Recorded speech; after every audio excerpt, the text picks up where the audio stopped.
welcome everybody. Welcome to the first Redd Conference and Career Fair.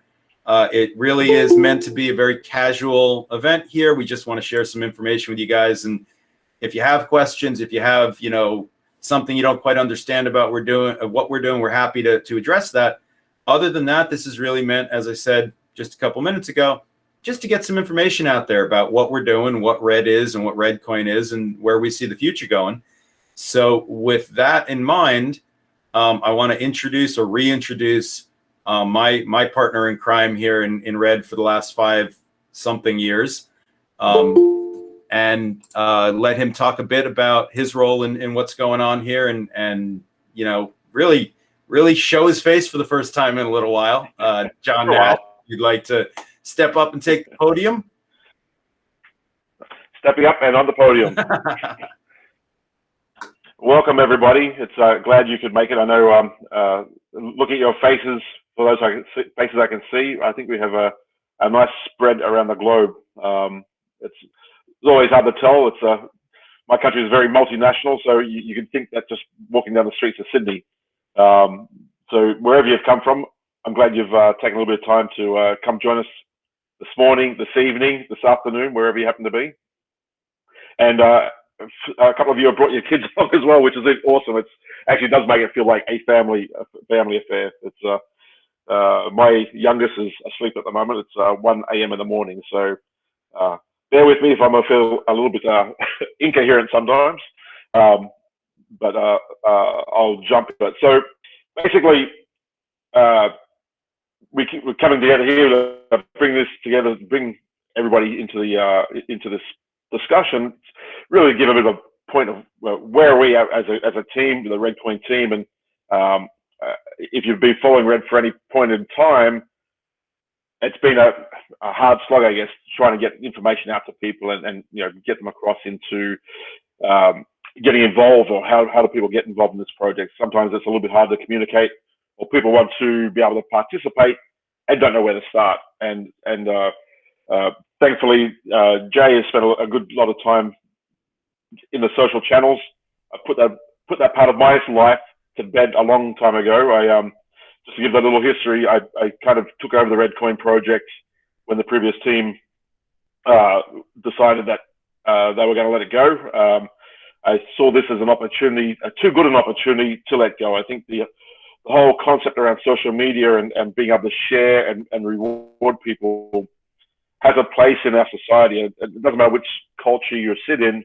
I think people find, I'm trying to think of the right word, a better feel for receiving something that's tangible, some value, versus, if you look at the likes of Facebook or Twitter or whatever, where you're just clicking a like or thumbs up or whatever the case may be. I think a lot of people put a lot of time and effort into some of the work they do. If you're a blogger and you're writing on Medium, or you're a graphic artist and you're putting photographs. In fact, even the NFTs at the moment, I think that's kind of a good case in point. Really starting to take off in different channels, because people are, well, I find them exceptionally expensive for what they're doing. But it's kind of that concept. People are doing real effort, real work, and being rewarded for that. Now, I agree with us or not for some of those NFTs. It's not for us to debate here, but I guess the whole concept for me in taking over this project and being involved in Redd, even going back to when they first kicked off, when I first got involved in Redd and heard about it in January 2014, I thought it was a really cool concept. And I was just poking around a little bit, and at that time, I think I was like everybody else in 2014, was working out how to get rich and go moon gangbusters on cryptocurrency. And with Bitcoin and Litecoin, almost impossible to mine. It was this next thing of rewarding socially. It seemed to be the right message, and I think it still continues to be the right message in our society, because for me at least, social media, while it was a good communication tool, it fell off the face of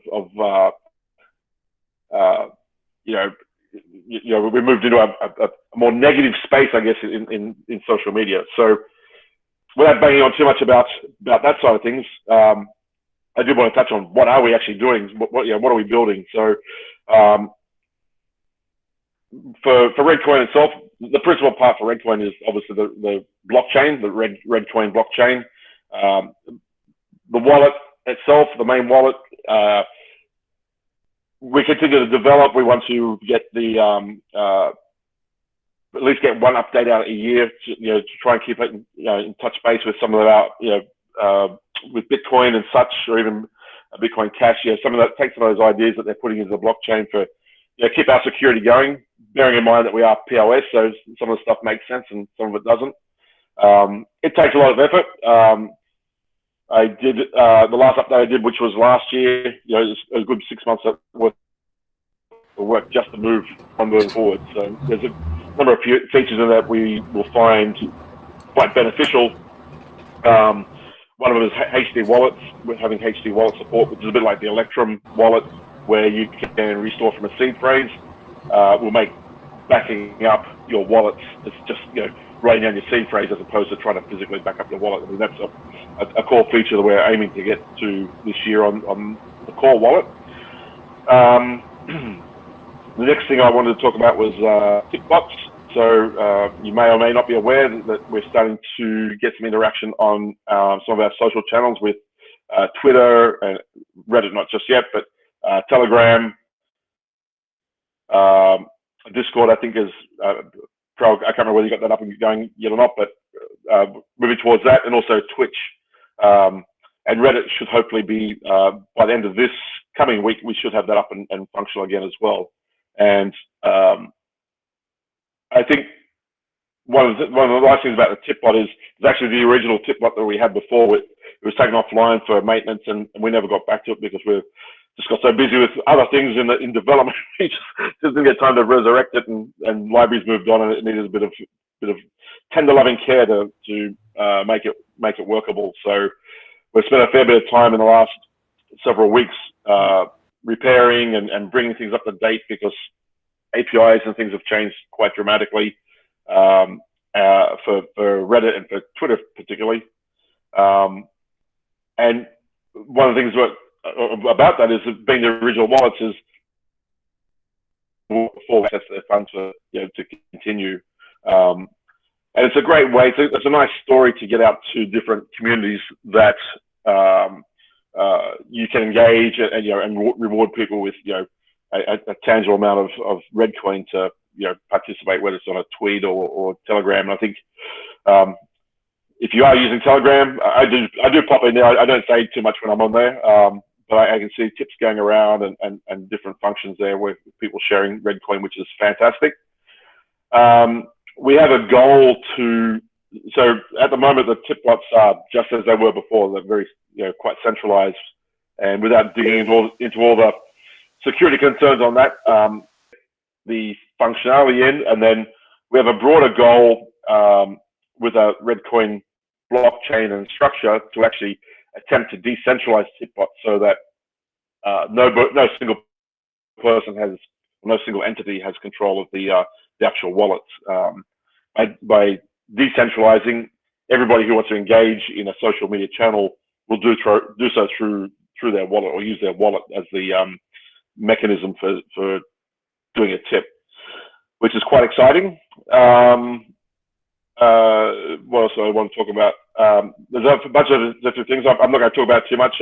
James is on the call. We'll talk about ReddShare, which is an exciting thing that we're working, which when we got to speak with James and JMO, who brought this product to us, it was actually one of those little lights that, as a developer and sort of the technology evangelist, I have all these big, broad ideas, and I don't always put them down on paper or share them, and they're just floating out there in the brain cells.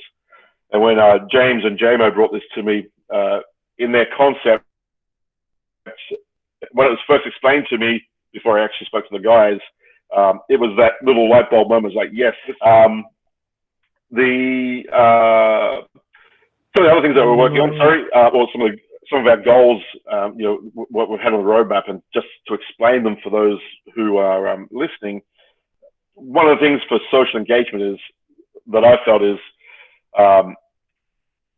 one of the challenges is how do you get that message out? So, you know, whether you're somebody who's blogging and you write your post and you put on Medium, or you might be a YouTuber who's writing, you know, doing some crazy, you know, craft that you want to get out there. One of our broader goals is basically trying to amplify that message. So if you do get tipped on the ReddCoin network for your post or your video or whatever the case may be, you actually take that content and broadcast that out to a much broader audience, so that we can sort of amplify that message, so that well, the goal is twofold. One is by pushing that message out there, that gets attention to the content that's being created, with the goal of the person who's having the attention will gain more rewards and more tips for their for their effort, or not. You know, we can't force people to do that. It's a bit more expensive than just liking the video. But the goal is, from or the vision there is that people can start, you know, earning some income for their efforts, you know. And it's a little bit different to, you know, if you're a YouTuber, for example, you know, just to use that example, in order for you to make any tangible income on YouTube, you have to have a huge viewer count. You know, you have a lot of subscribers and people watching your content, so that you can get an earning against that ad revenue that the channel puts up there. But I think for me, when I'm browsing through YouTube, you know, every now and again, sometimes you'll stumble across content where the person is doing really great content. You know, it might be an instructional type video, or you know, any piece of content that's got value, you know, or value to a certain number of audience, but not many. You know, the person may only have, you know, 10 or 100 users, so they're not going to get an income stream coming from YouTube. So for me, it's like, how do you draw attention to your content and potentially get, you know, rewarded for that? It might be just one clip or one story. So that's one of our broader goals, is to be able to, for every tip that occurs on any social channel, is to push that message out to any other social channel and say, hey, this guy's, you know, received, you know, a whole bunch of tips for his video on how to tie shoelaces easily. Whatever, you know, it's it may not be of interest to everybody, but it's getting interest. It is showing interest, so, you know, attract people across to that, versus the traditional YouTube style, where you will sit there and wait for somebody to come along or discover you. Us, we want to take the script out to the people, you know. And there's a couple of apps that I've used myself, and I use every day for my, you know, my news feeds and things. It's kind of that aggregation of taking content from various sources and then being, okay, this is what's happening. This is, you know, these are the people who've got some tips. And, you know, from a user, it's going to be some mixed messages, and you know, I'm always looking for feedback too. And I think this audience here is going to be good for that, where if you were to see a stream of information, you know, tips coming in, of tips that people have received, what's the emotion there? You know, if you see people who are receiving large tips for crappy content, or small tips for good content, you know, how is that managed and metered? That's some of the bigger problems in what we need to solve for that, you know, to take the emotion, or sort of flatten the emotion, I guess, of you know, people earning for that, for their tips. But to bring it down to the basics is the big social media channels, you know, the FBs, the YouTubes, everybody who's generating ads or has in place ads, you know, that's their revenue stream. But the share across to, you know, the average user, yeah. So that's one of the bigger things. Just to go back to the work that James and JMO are doing, that is probably, for me, was that first step in what they were doing there. I'm playing games. Okay, we solid? Cool. James, if you'd like to take a minute, if you can, and talk about a bit about what we're working on from your side. Share a little bit about RedShare, whatever you'd like to do for the group here. Sure. All right. Hi, everybody. We'll see how long I got until things blow up again. Yes. So I came on to Red not too awful long ago. I became really fascinated with everything that they're doing and the what they're trying to do and how they want to do things. And one of the things that one of my friends and I came up with a couple years ago was a way to allow people to create campaigns and have anyone and everyone be able to share those campaigns, where it doesn't matter how many friends you have, whether you're an influencer, a micro influencer, or anything like that, and allow people to earn, tokens for doing that piece of the sharing of content. So one of the things that we came up with was it's now being called RedShare. Let me actually share my screen.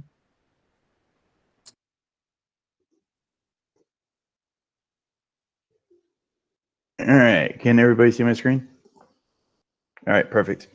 So what this allows is for content creators, business owners, bands, it doesn't really matter, anybody that has a website, to be able to come on, create campaigns, and what that allows them to do is, so say, we want to do a promotion for ReddCoin.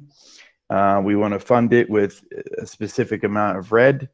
And what we could say is every person who shares this is going to earn X amount of that Red. So what that does is you can actually see, you can actually share this information on your Facebook, Twitter, LinkedIn. Other ones are going to be joining as well with that.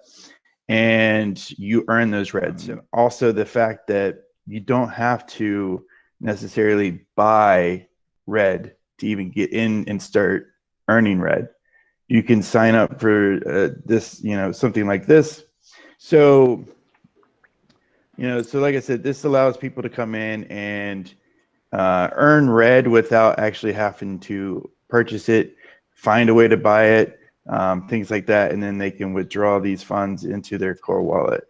That was a good capsule of really what RedShare is, and I would say why it's important to what we're doing. Kyle, you pretty much tagged it right there. It is a social influence campaign tool that uses Red. It really is pretty straightforward. It's meant to, if you have a band or you have an event happening and you've got a fan base, to be able to just publish that event with an amount of RedCoin allocated to it and let people just go to town promoting it. It verifies that posts are actually posted on, let's say, Facebook or Twitter, or as we expanded other sites.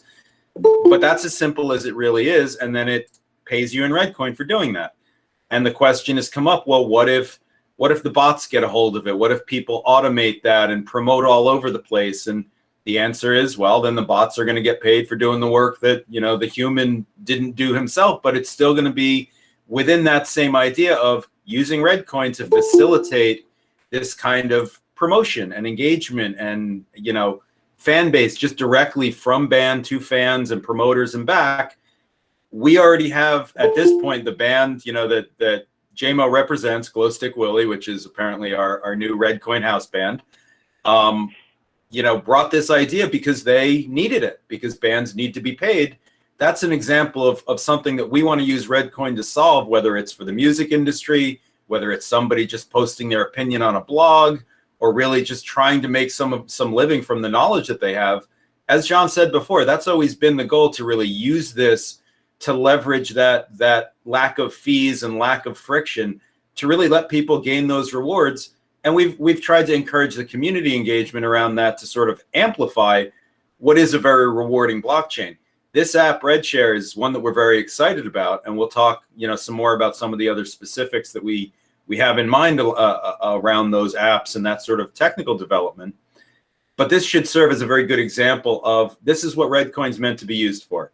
It's not necessarily, you know, when to the moon and the rest of that, but the more use cases we put behind this, the more likely it is that people will see the value in our project and will be around for the long term. That really is kind of the master plan. And it's one of the reasons why we haven't been hardcore promoting, as a lot of people said, why aren't you marketing? Why don't you talk to influencers? Going on from where I was. So we've got RedShare. That's in internal testing at the moment. You saw the screens. We'll be tying that together in a suitable way to get that out to the public very shortly. And then we've also got some other apps in development along the way. We'll talk about that in a few minutes. I did, if we could do this successfully, I did want to keep talking to the team. You know, big part of this conference is really letting you guys know who it is that's working on this stuff. You know, a lot of people talk to me online. You know, you may see some of the social admins, but it's important also to know that there are people here and we're all working our hardest to, you know, in our various areas. So with that in mind, I do want to introduce Tim. A lot of you folks know him. He's been very active in the social channels, and he's an integral part of the team. Tim, if you'd like to take a couple of minutes and tell the folks what you think. Yeah, absolutely. So most of you guys probably know me as MindRedder on the web and through our chat rooms and stuff. So pleasure to be here and talk to everyone and kind of get a chance to see faces. I know it's a bit of a mess this morning trying to get to the actual content and meat and potatoes we're trying to learn here and get everybody on one, you know, straight path to learning about Red, but we got some folks that are trying to ruin stuff. That being said, we're going to keep pushing forward. And yeah, just kind of give you guys a rundown of what I do on the project and, you know, why things are so special on Red. I've been on the team for about 2 years and have been focusing heavily on the business development side of things. But that being said, I've got my hands pretty much involved in all different aspects of the project.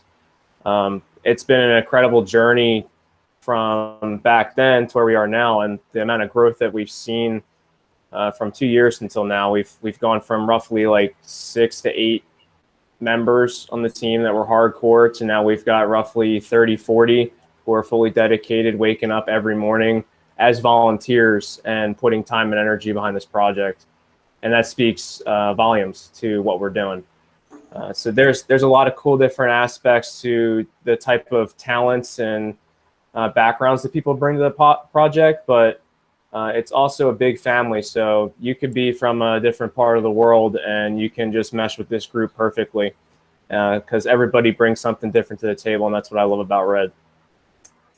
That being said, I guess the background of Red, not too many people get a chance to understand or see because everybody sees the front facing, you know, part of Red. It's just, you know, what you see on Telegram, what you see on social media, or if you see a couple of the videos that we put out.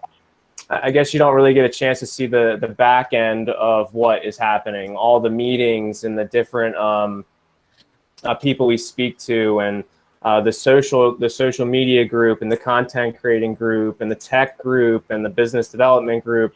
There's so many different pieces involved in this project, and we're all working towards the same goal. We all have the same vision in mind, and that is to actually allow for social tipping and for, you know, making a difference in the world. We plan to, you know, in a short period of time to be able to help people through different charity causes and, you know, different social events and, you know, concerts and different fun things we can do with ReddCoin. But really, like, Red powers and drives all of that, and I can't be any more ecstatic to what's going to be coming this year, let alone what's coming next year. So I guess it's a short little sweet thing that I can share about ReddCoin. Thanks, Tim. That's perfect. And Kyle, to be very honest, we've spoken with somebody who is a documentary producer who's kind of interested in doing that. It's a little bit cumbersome to sort of plan that in COVID days and with a distributed team, but you know, there is enough interesting stuff that happens behind the scenes, everything from the, you know, the back end dealings with the scammers trying to, you know, get into us and get us to contract with them and give us all our funds to, you know, lots of other stuff that goes on. It really is an exciting space, even apart from the surface stuff that you see. And I could actually use that just to speak to, sorry if I mispronounced your name, Aki or Achi, to all there. Volunteers are fundamentally what we're about. At this point, despite the team that you see here and the dedication and the commitment, there is actually, I'm sorry, there is one individual right now who is receiving a tiny minimal regular salary out of his situation that was indicated. Beyond that, we are all volunteers. None of us gets a salary. None of us really is doing this for the profit, for the money.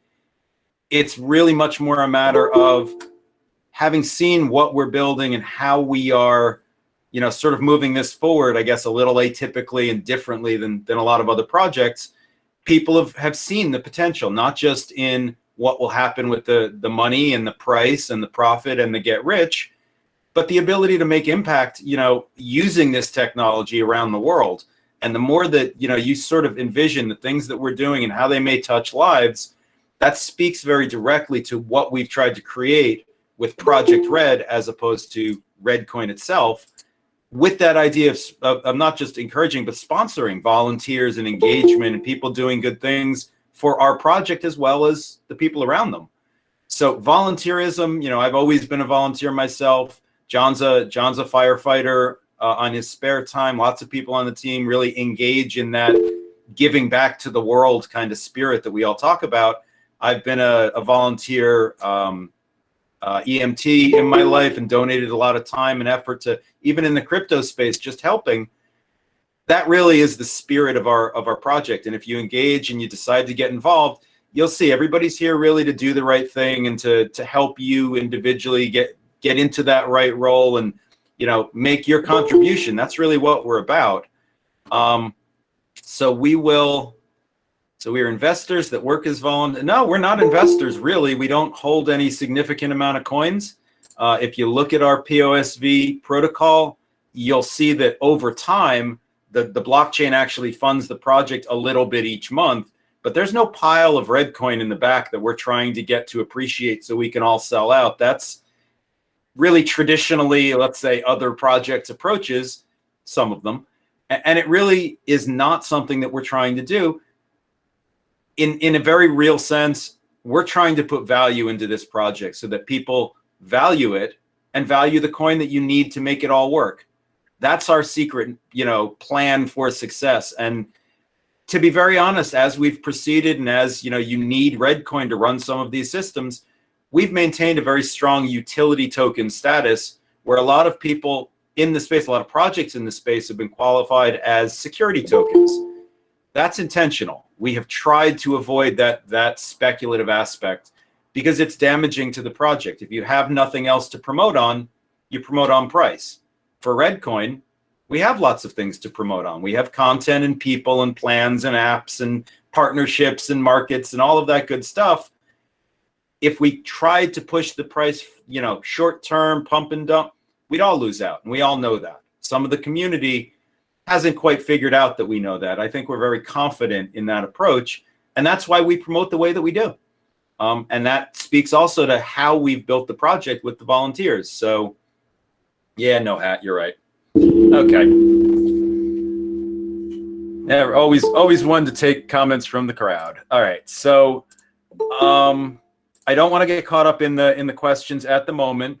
I think that's just to respond to that because it's appropriate. But I do want to bring in Michael Curlow, who is our head of branding and fantastic guy in general. He's been with the team, I think, the better part of a year or going on that right now. And again, he's been one of the folks that have really brought a ton of value to what we're doing and how we're doing it. As I take a moment to remove Samuel here. Thank you very much, Samuel, for contributing, but we don't need that here. If I could turn it over to Michael to talk about specifically, and a lot of people have asked this question also, what is Redd.love, the website? What is ReddCoin.com? Where are we with that? What are we trying to do? We've worked very hard to make some coherent sense out of that. There's a process at this point to finish up the ReddCoin redesign, ReddCoin.com redesign, But I do want to turn it over to Michael as author and driver of a lot of that new branding and, helping us, I think the word is concretize our vision. Again, huge part of the team. Michael, take it away. All right. So, hello, everyone. So what I'm going to basically do is going to go through some of the initial branding choices that we made, talk about how we're positioning the brand currently and how we plan on positioning the brand in the future. So what I'm going to do is I'm going to present my screen. Give me a second here. While I do that, I will not be able to see what's going on. And then just let me know you guys see it full screen there. You're all set. All right. So basically, the original brand is what you're seeing here. And what we did was when we were thinking about rebranding, we went back and discussed, okay, what does the brand mean to us? What does Red mean to us? What are the key attributes that we really want to evoke moving forward? And a lot of that was definitely, love, the feeling of empowering our users and our community. And one of the other big things was we wanted to actually not only just be a product or a technology, but we also wanted to create a social movement and have that powered by the technology. So that was a key attribute that we wanted to start moving forward on. And that's part of what you saw in relation to Red.love. The next part is visionary. So basically, we've been thinking a lot down the line of when the technology starts getting adopted, what would happen and how can we utilize that to make the world a better place. That's a key thing that we think about all the time is how the technologies that we're building, all these products that we're going to be launching, how can those things always impact or empower people to make positive change in the world? And the last thing is fair. So we always want to be fair with all our technologies, make sure they're decentralized as much as possible, make sure all our users are inclusive and have a voice. So a lot of those things, those are a lot of the key attributes that we really want to evoke in all the, the marketing materials and things like that that we create. So when we took the original ReddCoin logo, what we did was we basically stripped it down and went back to the essence, which was the circle. Now the icon that we've been using for a long time, there was a lot of meaning behind it. We just wanted to basically improve and update the brand. So a lot of the key things there are a lot of like little areas in the logo that were like too small and stuff that you might get lost when there's different sizes and stuff like that. So we thought what we wanted to do was basically simplify the pattern itself. So when we went through the whole branding process, we basically simplified the structure of the graphic, brightened the colors, and really made it pop more. For those that are unaware of what the symbol represents, essentially, every shape within the circle, the ReddCoin graphic, is not the same size. No shape is the same size. No shape is the same color. And that sort of represents our community. We're a community of people where everyone is different, but we all come together as one community. So we're all an inclusive, community, basically. So for the logo, what we did was we simplified it. We changed the name from ReddCoin to Red because we thought that actually opened up a lot of possibilities in regards to what we can do in the future. So by just calling ourselves ReddCoin limits our growth to just cryptocurrency or cryptocurrency technology. By saying we're Red and our coin is called ReddCoin, it opens up other alternatives for new products that we could launch, and it would be perceived as more of a large organization. So with the typeface, we did something that we wanted to be a little bit bulky, but with rounded edges and stuff like that to be more friendly and welcoming. So this is a part of matching that brand with who we are. So from there, the brand itself, we want to start using those patterns, the graphics to be used in different applications, whether or not it's clothing or marketing materials and stuff like that. We think that the colors themselves, they're strong, they're unique, and we want it to be a part of the community. So there's going to be a large effort in the future to focus on merch and Redd merch and stuff like that our community can wear and represent Redd. So when we go on to talking about visuals, basically these are the visuals we're kind of aiming for the future. Now, when we're talking about visuals, we want to cover two aspects. Let me just make sure, am I still presenting fine with you guys there? Because I can't see the screen. Yep, you're good. Yep, All right. yep. All right, so when we're talking about the visuals for Redd moving forward, there's two aspects we're always thinking about. There's ReddCoin and the technology, and then there's the social movement. So we want to empower both of these simultaneously. So in this imagery here, you're seeing a little of both. You're seeing the users around the world. We're focusing more on being global. So a lot of different ethnicities, people from a lot of different countries. You'll notice the Redd.love website is currently in about 4 or 5 different languages. We have those languages were all translated by the community. And we have about 3 more that have already been translated that need to be implemented into the website. So everything that's happening to this project is all community run, community based. So these types of visuals is what we want to invoke or empower people. So it's to use the applications on your mobile devices or desktop anywhere in the world. And it's also about doing social movements and using ReddCoin to help fund or donate to causes or help content creators succeed in what they're doing. So that's sort of the visuals that we're aiming for moving forward. In regards to the messaging, we created this idea of the Redis campaign. And this is when we're talking about explaining to people what Redd is as a social movement and what Redd is as a technology. So a lot of these things can be taken in multiple different ways. So there's Redd is everyone. Obviously, we're all across over 60 countries and of different ethnicities, languages, all those things. Redd is everywhere, which what I just said is, we're all around the world.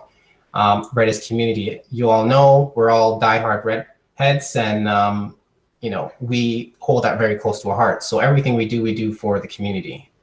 And Redd is caring. This again we're all about tipping and sharing rather than asking and to receive. So these are some of the strong points that makes us Redd heads. So Redd is you. So all of you, you're Redd heads, we're Redd heads. We're in it together. So this is sort of that message that we're pushing forward with.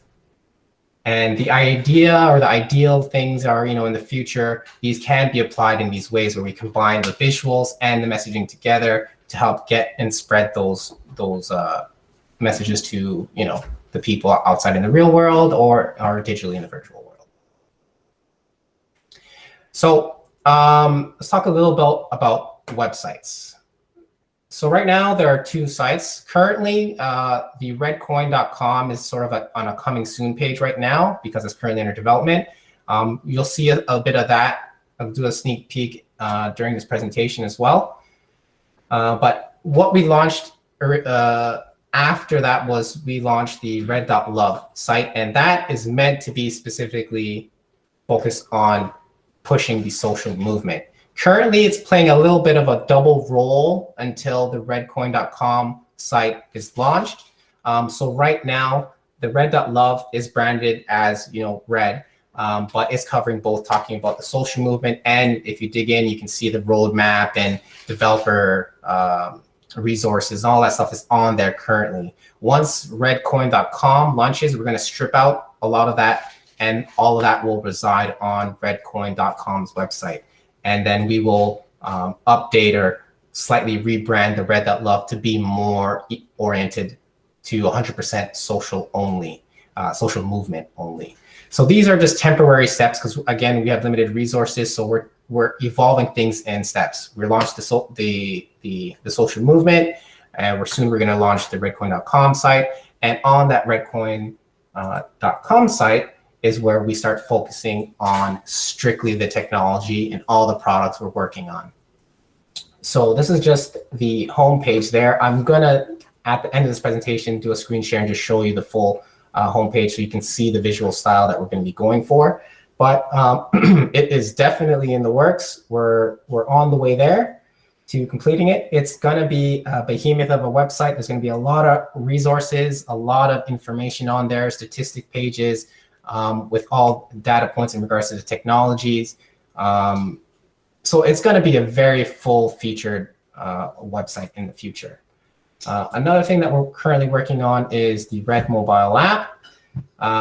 That is in development, and the goal of that is to transition the ability to do social tipping on mobile devices. And how we intend to potentially do that is through the share button on social platforms.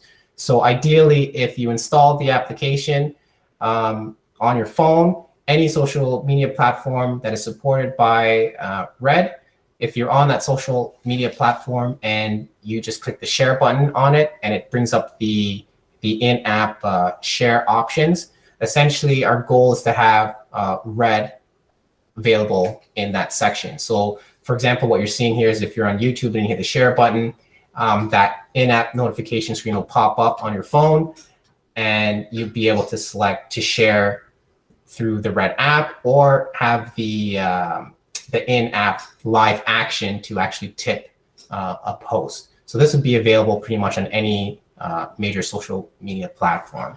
So these are the things that we're working on. Again, there's a lot of things going on in the background that needs to be resolved, a lot of challenges and stuff like this. So we're not directly dependent on these social platforms. Like, for example, what you're seeing here, we don't need to be approved directly from a social platform to do this. We can do this without that running by itself on top of these platforms. And the last one is, this is the Redd Share service that James and JMO came up with, and that's very close to launching as well. A lot of the branding right now, everything you might be seeing is the Redd logo, but all that stuff is going to be adjusted in time as we get closer to launch. So that's just a preview of some of the stuff that we're currently working on. I'm going to show you guys the current homepage. Well, this is the upcoming sneak peek here. So with this redcoin.com website, we're going very technical, right? So we want to really focus on a lot of the technical products that we're working on. The visual messaging, we want to make sure it's very simple and easy to understand by the general audience. So a lot of things that you're seeing, a lot of the ways things are described, it's in a very layman type of terminology. So when you scroll down, you'll see the Redd mobile product, various highlights of the functionalities on what that product does. Be able to scroll down, and we basically will be highlighting all of these key things. Redcoin itself, letting people understand what it's about, performance-wise, speed-wise, convenience-wise, functionality-wise. Also, the network. So Redd Network is sort of our term for our blockchain network, in which we go into a little bit more details in regards to like the countries and how many users we have and stuff like that. And then you have the wallet and any upcoming products that would be coming out. So if you take a look at the bottom when you see the footer, there's going to be a lot of stuff to get access to on redcoin.com. So we want to make sure that everyone has the necessary information, and it answers a lot of things that people have questions about all the time. So this is the overall goal of what we're trying to achieve in regards to the websites, the brand, the two different positionings. And afterwards, if you guys have questions, stuff after the presentation, when we go into our discussion on the Kumo space there, you guys could ask questions and take it from there. But that's pretty much all I got for now. Take myself back off mute. Fantastic, Michael. Thank you very much. And yeah, that's a pretty good view of sort of the website of things and our branding approach. hopefully that adds some clarity to, you know, the folks' understanding of what we're trying to do with that web presence and how we're trying to share that information with folks. Anybody out there that would like to obviously pitch in, help with some of that production, or if you have ideas about things that, you know, should be built and you don't see them happening, that really is a big part of why we're doing this. We want folks to join in. We need to grow the team to be able to do all the things that we want to do. And I think if you catch the flavor of really what's happening in ReddCoin and also with the social movement ProjectRedd, that really explains a lot of the excitement that people have been feeling about ReddCoin, regardless of what the price has been doing, or Bitvavo announcing this, or we're getting a new listing. There are things to be excited about, and there are sort of movements forward for our project. Children. All right. We will continue to remove folks who just can't get along and play nice in public. And we will continue with our happy little Redd conference. Roni is one of our, yeah, exactly. Roni is one of our key social media and channel admins. Has been working her butt off for months, along with the rest of the team, to keep that piece of things organized. I'll just turn it over to her for a few minutes to introduce herself and talk about the amazing things that our social team has been doing. I think you have, sorry, Lucas, not today. I think you have seen, you know, quite a bit of an uptick. If those of you who've been paying attention have seen updates going out on a weekly basis, some basic information about what we're doing, fact of the week and all that. That is almost entirely a product of our social media team just going to town, taking the time to design. The music is created by Redheads, the graphics and the layout all created by Redheads. We're doing this in-house because there's a lot of love, and I want to turn it over to Roni instead of taking her speech. I think I'm doing some of that. I get very excited about it, as you guys see, and you know, we do have an awesome team. So Ro, you want to go for it? Absolutely. So yes, I was going to say that, but so my name is Ronette, but everyone calls me Roni Tony, and I've been with the team for over a year now. I signed up with Telegram about 1.5 years ago, fell in love with the community. I was just a bystander at the beginning.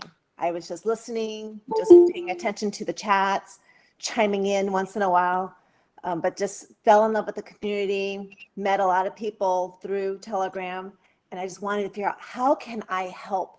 I'm not very technical.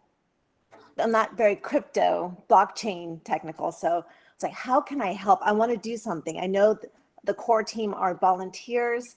I want to volunteer as well. So how can I fit in? So I reached out to Jay. I'm like, how can I help? I want to do something. And I figured the social media is probably the least technical piece of it. So I'm like, I could probably fit in there. And so that's why I kind of picked that category. But it's a team effort. It's not me by myself. Han and Kay and a myriad of people are also helping with the content and the music and the graphics with IO Doug, who I don't think is on the call today, but it's a team effort. It really is. And we're just trying to get the word out. So we're on, obviously, Telegram. We're on Twitter, Instagram, Facebook. We're on TikTok. We're working on some of the content for TikTok. I haven't learned a new dance yet, but I'm working on that. We're also on, we're gonna be on Twitch.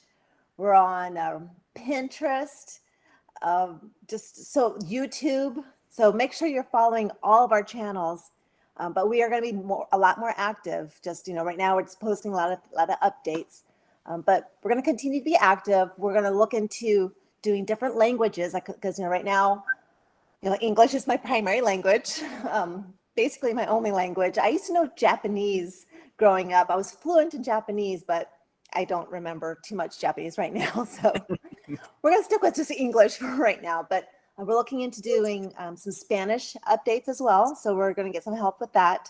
But so much more is gonna come from our social media team. We're just getting started. Again, Han and Kay are my left and right hand people, but it's a whole team with Tim and Jay and Michael, Doug, Michael, Kay, Michael.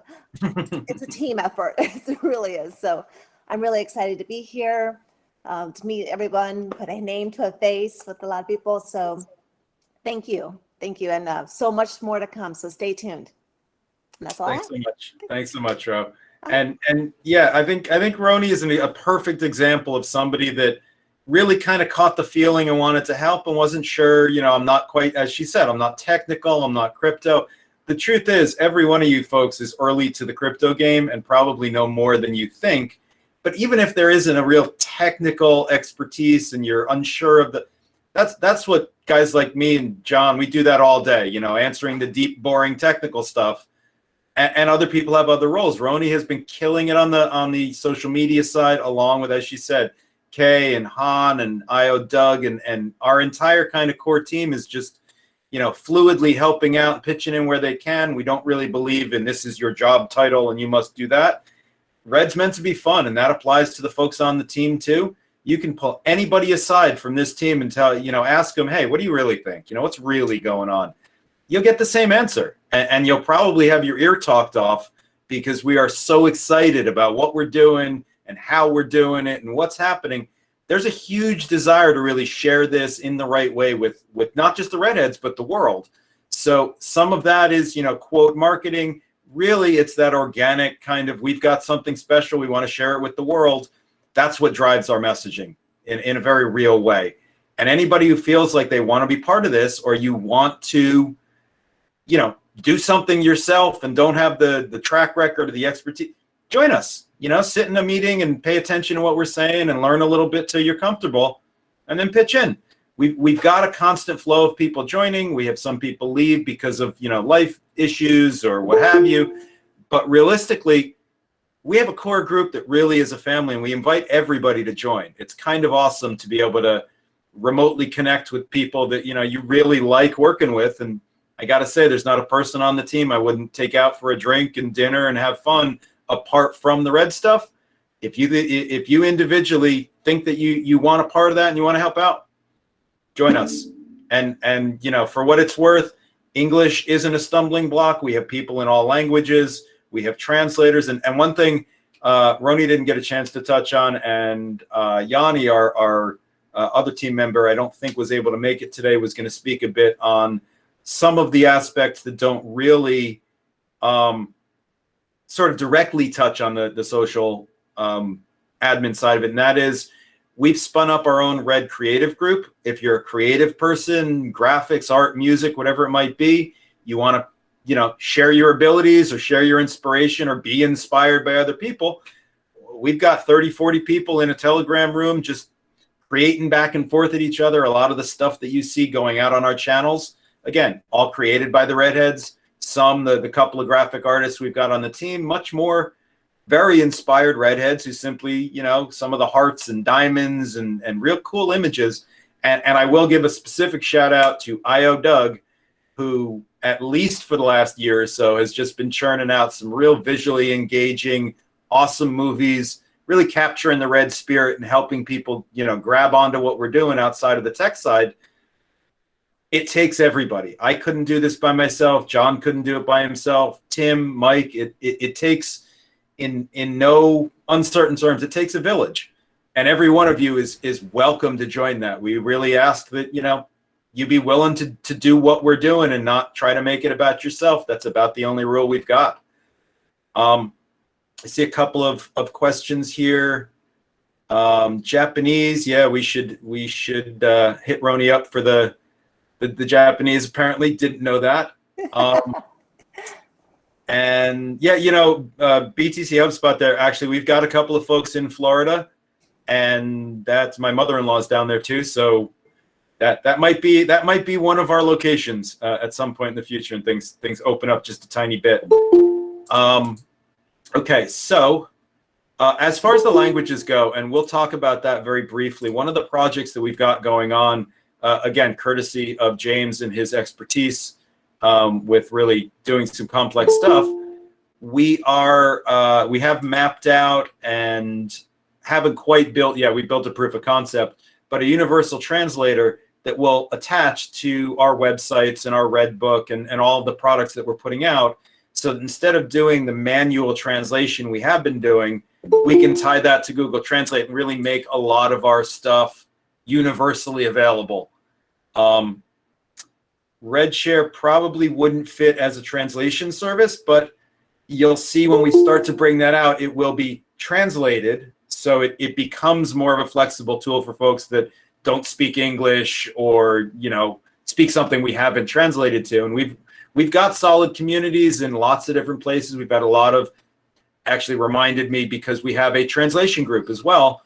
Again, 15, 20 people that speak different languages and have tried to manually do things like translating the Red book into Spanish or Portuguese or Korean or what have you. We'd very much like to broaden that and let everybody access what those documents are. Actually, Fortunato and Kyle, that you're touching on things where we're trying to figure out what the best way to implement these various things we can do in various apps. And for example, we've talked internally, does RedShare need to be more than what it is? Or is the promotion aspect of it and event management and being paid for sharing in ReddCoin in that scenario, is that enough for one app? I would say that that's a combination of opinions and skills and tech to kind of decide how that goes. But the short version of that long story is we can do things on that app and link them to other apps as the users decide. If you, as a group of users, say we need this to happen a certain way and we would prefer this app do this and that and the other, that's what we're going to follow. It's not really that we have a master plan of our suite of apps that will be Microsoft Office, and it's an evolution. And you've seen clearly, if you've been here in the space for long enough, that it really is a moving target. We started with RedID as a core product, and we evolved it, and it did certain things. And as we explored what the real desire was there for that capability, we figured out, well, it has to be mobile. And that's evolved now into a component of a larger app that has that RedID naming ability and the ability to pull together your social profiles, but also more than that, and linking in other social abilities and the abilities of the mobile phones. It changes as we're designing it. So yeah, as JMO just said, that's exactly right.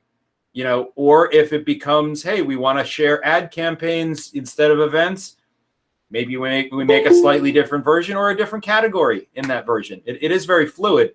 But again, that's why we've decided to have this event, to really engage with folks as much as we can, because you guys have great ideas. And they may not be exactly what we're thinking on the team or building towards until we get it out and somebody says, well, what if you did this? That's why we ask, the feedback, the engagement. You guys can be part of what we're building as much as you'd like to, or you can sit back and wait and enjoy it and talk about ReddCoin and be an ambassador and really promote. But again, it depends on who's who and what you want to do and what you want to get out of your involvement in the space. If it's just about, hey, ReddCoin's going to be fabulously famous and in everywhere, and so I'm going to scoop some up and speculate that they'll get real valuable and I'll get rich, we're not going to promote that ever, but it might happen. If we put the value into the project, other projects fall away because they haven't done what they need to do, they're no longer relevant. There's a shakeout in this space that leads to that sort of lessening of projects, not endlessly more of them. And I think we're seeing that in the space right now. And personally, from the leadership role and our executive team, we're very proud of where we've gotten to. Metrics, statistics, analytics, all of that supports the fact that what we're doing to provide value in this project, to allow people to earn and stake and send and share, and also on the social movement side, really pushing that ability to use the technology to encourage folks to just to connect, to reach out, to help in all directions. That really is something we're pretty confident is going to drive the value of the project and make people, enter our space and be part of Redd. It's not more complicated than that. And we really, we think that that's pretty much the case. So I do want to, let's see, did I touch on everything that I had to? I think as far as the team goes, Michael L, I'm sorry. I think I took some of your planned thunder there. And if so, I apologize for that. Did you want to say a couple of minutes about your role here and your fun times? Oh yes, definitely fun. Hi guys, so I'm Michael Leota. Everything that's been said so far, just totally echo, particularly what Roni Tony said about how she came on board and got to know and fall in love with Red. And I followed that same path about a year ago myself now in March. And the one thing that really stands out for me is I was in a lot of the Telegram groups and a lot of the crypto spaces, and all of those groups, and you guys know, you've been in them, many of you have, it's all about, Win Moon, Win Lambo, price, and Jay and the others have talked about that. That's not our focus. But when I found Red and that community, it wasn't that at all. And that got my heart right away. And so I came on board with the Red Creative Group in July of last year. And Roni talked about it, Jay talked about it, and you've seen a lot already. But just want to give you just a little quick insight on the Red Creative Group and what we work on. And if you have any gifts, talents, skills that you want to contribute and volunteer to the community, we'd love to have you. So I'm going to share my screen. And we'll pop up.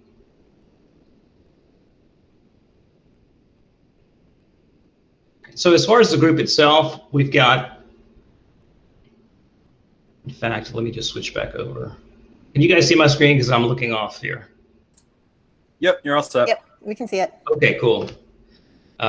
So we do have a group with the folks that are contributing with the Red Creative Team over on Telegram, and here's where we share all sorts of wonderful ideas and help motivate each other, inspire each other. You've seen so many of the ideas that we have make it into the official social media posts, some not so official, and you can just see the diversity, the talent, excuse me, in the group.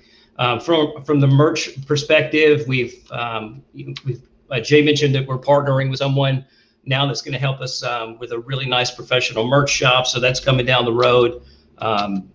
A lot of the graphics, I mean, all these are in-house. Talked about the pizza party, all the videos.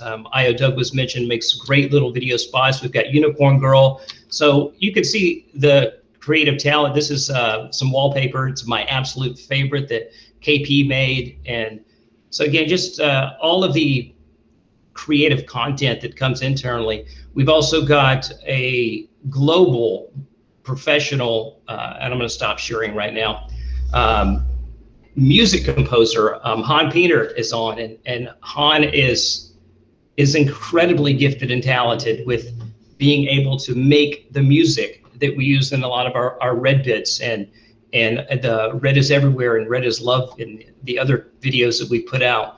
And so all of that's internal, and that comes from the wonderful community and family of Redheads that have stepped up to said that, hey, I want to help. I could do something, even if it's not a professional level, which a lot of us aren't.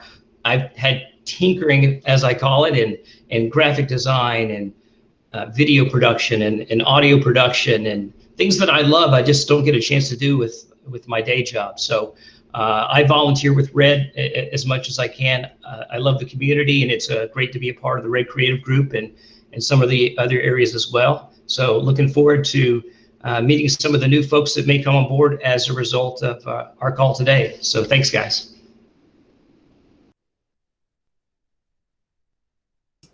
Yeah, and if I might actually add something, I want to really stress that a lot of things we're doing here is really community driven.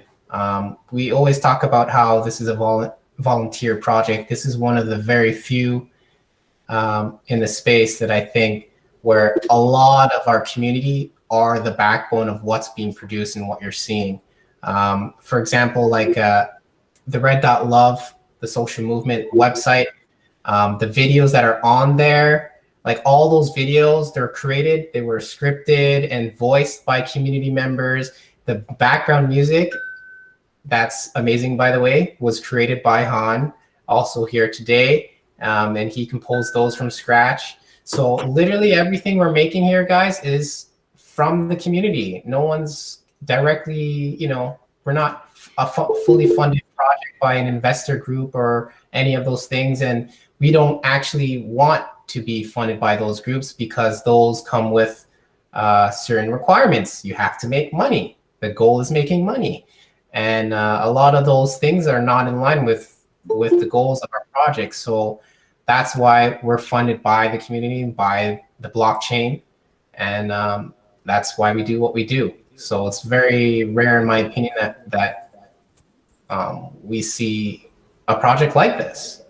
And it makes me very proud. And I think it makes everyone else on the team proud as well, as I see everyone nodding their head. Yeah, I think that was very well said, Mike. Thanks. And that's important to mention, by the way, the investor side of it, because a lot of the projects out there that you folks have seen and seen out there really promoting and marketing, a lot of them are very well funded. Yeah, it really comes down to we did, you know, we've been here for a hot minute since 2014, and you know, I know the original team made some inquiries and didn't get anywhere. A part of what John and I did in the early years was coming up with that approach to investors and how do we get funded and really support the project. And that was a lot of, I won't say wasted time, a lot of learning for me and you know, insight into what the process is. A lot of people think you sign up with an investor, they hand you a pile of money and everything's all fun and games. There have been projects shut down. I won't name any names, but they're readily findable, where their investors demanded that they make money, and they diverted the project in different ways, and people left because the mission and the theme wasn't there anymore. We never wanted that to happen to ReddCoin. We've got too much good stuff here to really share. And I think what we came up with as a team and then as a community in our new POSV version 2 protocol that provides at least that little bit of funding to keep things moving, that was a turning point for our project, because it meant we could do things.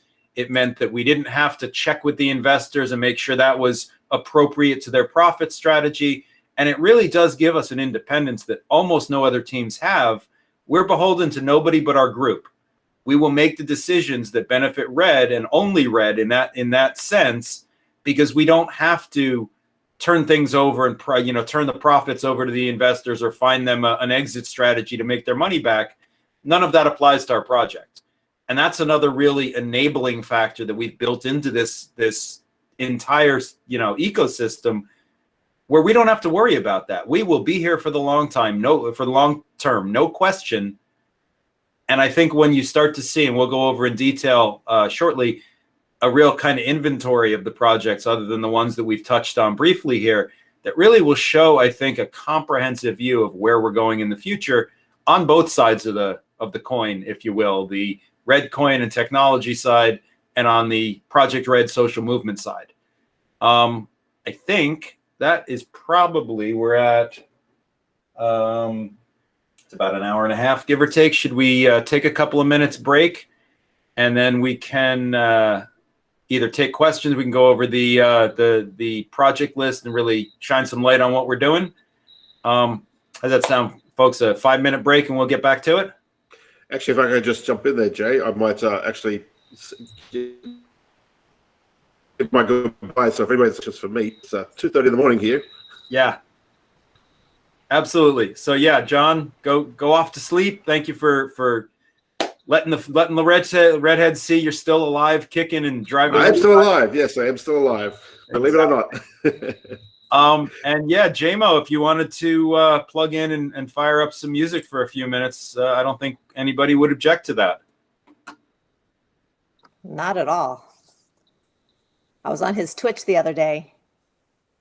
Oh, you know, as a side note, I'll just throw it out there. JMO and James came to us, you know, with this idea for an app, and really got to know us and have joined the team, both of them in independent capacities and in, you know, really augmenting the ability of us of the team to do things. I personally took a moment to listen to JMO's music. The band is Glow Stick Willie. You can find him on twitch.tv/GLOSTIK Willie. We'll drop that link a bit later. As I said, JMO and his associates there now, I believe, our unofficial house band. They rock. Not pitching them because they're part of Redd, pitching them because, holy crap, if you like decent old style cover band rock, hippie rock, I think is what they're calling, or hippie metal, I'm all about it. I can't say metal. Yeah, I can't say enough good stuff about them, even apart from his and their involvement on the team. So with that, I'm gonna just turn it over to him. Let him play some music for a few minutes. Unfortunately, I've been shut down by my neighbor, the cell phone No. store. No. I know, it's so terrible. We fired up our sound check and then immediately got shut down. All right. Well, Yeah. we will definitely be around. I will say, if you wanna plug the band a bit, JMO, they play unbelievable amounts live music, Twitch 4 or 5 nights a week. So if we can't do it now, definitely check them out on Twitch. Mike Leota just dropped the link in there. We will publish that as part of this document. The event document afterwards, but yeah, it's a good time in there just as much as it is in the ReddCoin meetings with a little bit more music. So certainly encourage everybody, but apparently we can't do that now, so we're just teasing. Yeah, no, I would love to, and so I guess I'll just give you guys one quick minute. You know, I found ReddCoin when I was just looking around at different crypto projects, stumbled into it, and was like, fell in love immediately with the dream and the vision. And since then I've linked up with Tech and the team and kind of got to see how hard these guys work, and it really is amazing the passion that this group of people's putting into this project. The amount of work and great ideas that come out of this group is just absolutely mind-blowing.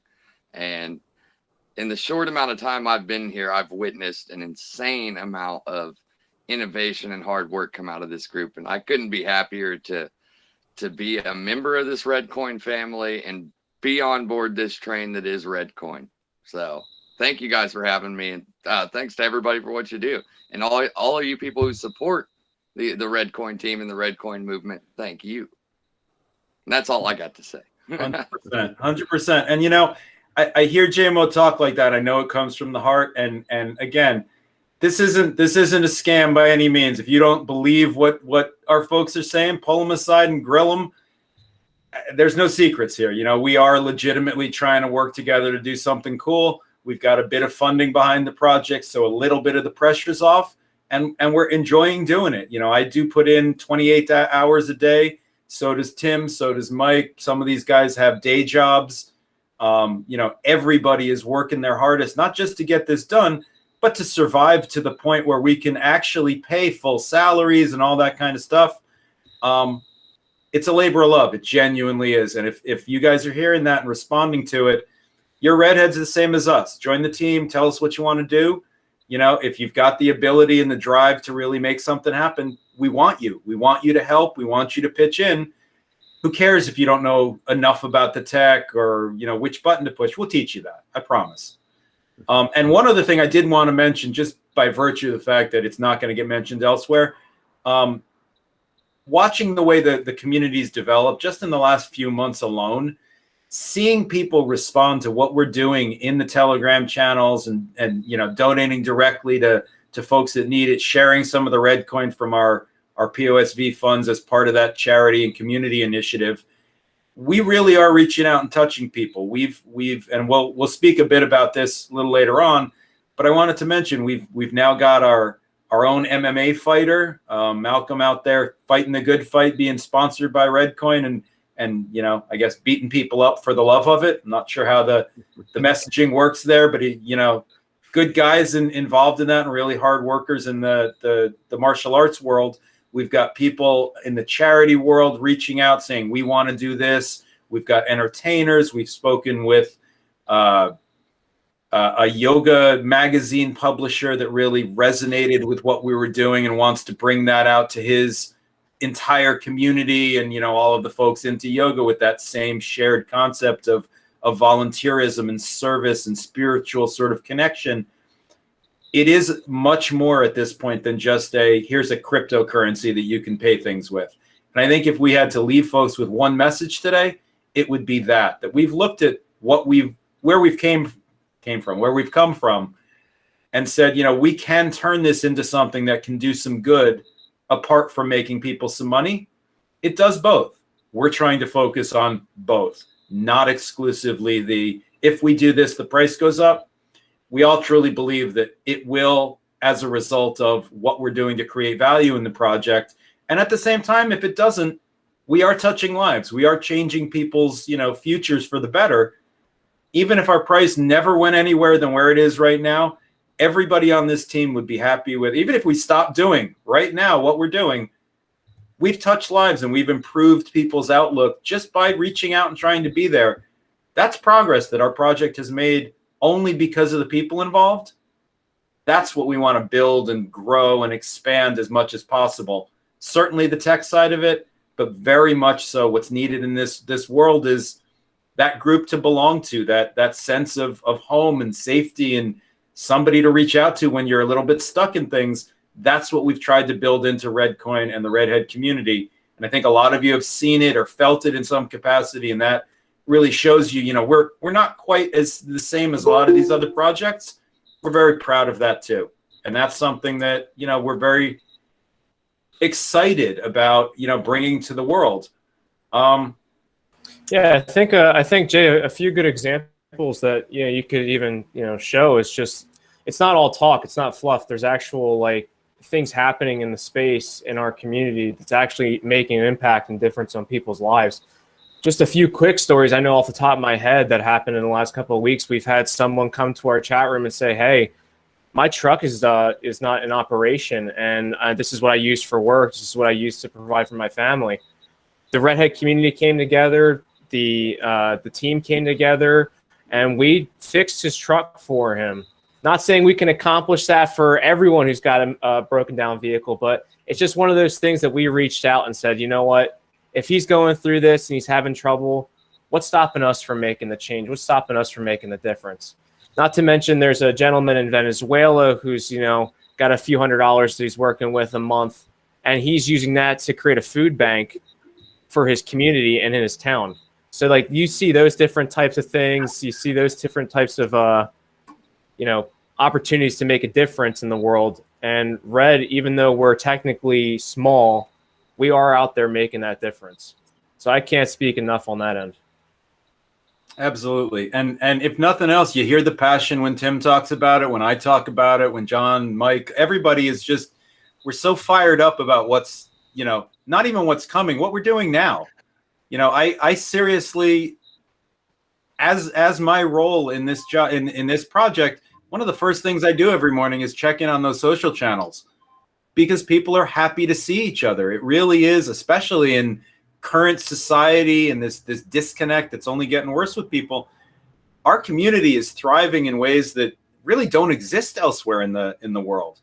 That to me, that's one of the best parts of what we're doing. And if you're not participating in the Telegram channels or other social channels that we're really active and engaged in, I would encourage you to do that. I think you might collect some ReddCoin if nothing else, but it really is a good way to, anybody who's saying no to Dima there, you could allow him in. He's part of the team. I would encourage folks to really explore some of the channels. I know documentation of what's what and which channels are where has been, let's say, a little spotty. One of the aspects of that new redcoin.com website is that things will be centralized. We have a page for all of our community resources, all of our projects that are being worked on, things like that. So we hope as we kind of move a little bit further down the road that some of that becomes clearer without our having to sit and explain it. We're hoping actually that this video and this event serves very well to explain a lot of that to the folks who either are attending here or folks that will be watching it in the future. Speaking to you in the future, hi. Hey, I just time traveled. So that's I think as good a place to at least take a couple of minute break as any. We will come back, where are we now? 10:34. We will come back at 10:40, let's say, and we will dive in at least for an overview of our project inventory, stuff we may not have touched on. We just want to make sure that the community knows about. We will take some questions. I haven't gotten a lot of real urgently needed to be answered questions submitted, but if you have questions on your mind that haven't been answered during the call, feel free to drop them in the chat. Or if you have the link to the Google chat, if you want to submit stuff either for us to look at later, you're welcome to do that too. It's a Google form that went out with the invitations and with the post. But yeah, let's take a couple of minute break. and we will regroup here in about 6 or 7 minutes for part 2 of our event. Thanks, everybody. I think if folks are ready to get back into it, we can dive into part 2 of our happy little event. Jay, before you get started on that, do you mind if I jump in with something? Oh, please. So another thing to kind of mention and bring up is, so between John, myself, and Pro, other great members of the team, we are making, and this is more for the technical side of the folks on the call, we are making a great deal of technological advancements with what we're working on to help simplify the process of building new apps, new websites, and everything else. So if that's something that excites you or anything like that, definitely reach out, definitely talk to us. We are working really hard towards getting to the point to where when we have a new idea that's brought to us, or we have a new idea ourselves of stuff that we want to do and share Red with and everything else, that we could do it relatively quickly. Yeah, absolutely. And really, that's a standing invitation. If you are technical, if the stuff that we've talked about or the stuff that we're about to show really seems interesting, you want to get your hands dirty, we need competent help. We need people that want to do it for the right reasons and have the ability to, do professional grade work. You're welcome. Step up, send me a message, John, James, anybody on the team, actually. And if it's something that, you're a fit to what we're doing, we'll take the time to talk and see how to slot you in. I've been having those conversations on a regular basis for years at this point. It's how James joined the team. It's how Pro joined the team. It really is, allowing us to expand and connect with the right people and the people that want to do things for the right reason. I realized, by the way, Pro, we didn't give you a chance to talk earlier, and I apologize for that.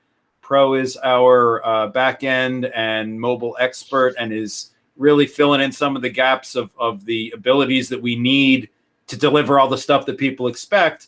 But again, building this stuff is really complicated if you're, not privy to some of that process. So, Pro, if you'd like to share a few words either about your experience or your role, either way. Sure. So yeah, I kind of joined about a year ago, and I'm mostly working on the backend stuff, some of the core wallet changes, some mobile app prototypes, and currently working on the Redshare backend. Yep. Cool. And killing it every time we talk about it. Absolutely. And I've grown to respect, folks' abilities in the space. Obviously, nobody's, the expert in all fields. And that's something that we acknowledge here at Red too. There is nobody that's going to sit and go, well, I know everything, so you don't have a voice. If you know what you're talking about and you have some opinions, anybody on the team will point out, the truth behind the fact that we discuss, we agree, we consult, and then we come to a conclusion, whatever seems to be the group agreement. There's no one person driving this stuff. There's no egos involved. There's no, I'm going to get famous doing this. We're all going to get famous doing this because this is nothing anybody's ever done before, but it's going to be done as a group, and we're all going to sort of participate in that. That's the model that we try to follow. It's not about ego gratification. It's about doing what we're here to do and everybody doing it together. I'm very proud of having built that group and to see the way people, interact and really are moving the ball down the field. Pro is an integral part of that. Obviously, James, John, Michael, Tim, everybody you've heard from, Roni, of course. And I'm leaving out names. You guys know that. And I'm sorry. We're growing to the point where I can't name every person on the team and what they do in the space of 30 seconds. And that is fantastic, and I will say everybody on the team, cares about what they're doing. So if that speaks to anybody out there that wants to have that kind of a role, baby, just join us. That's what we're here for.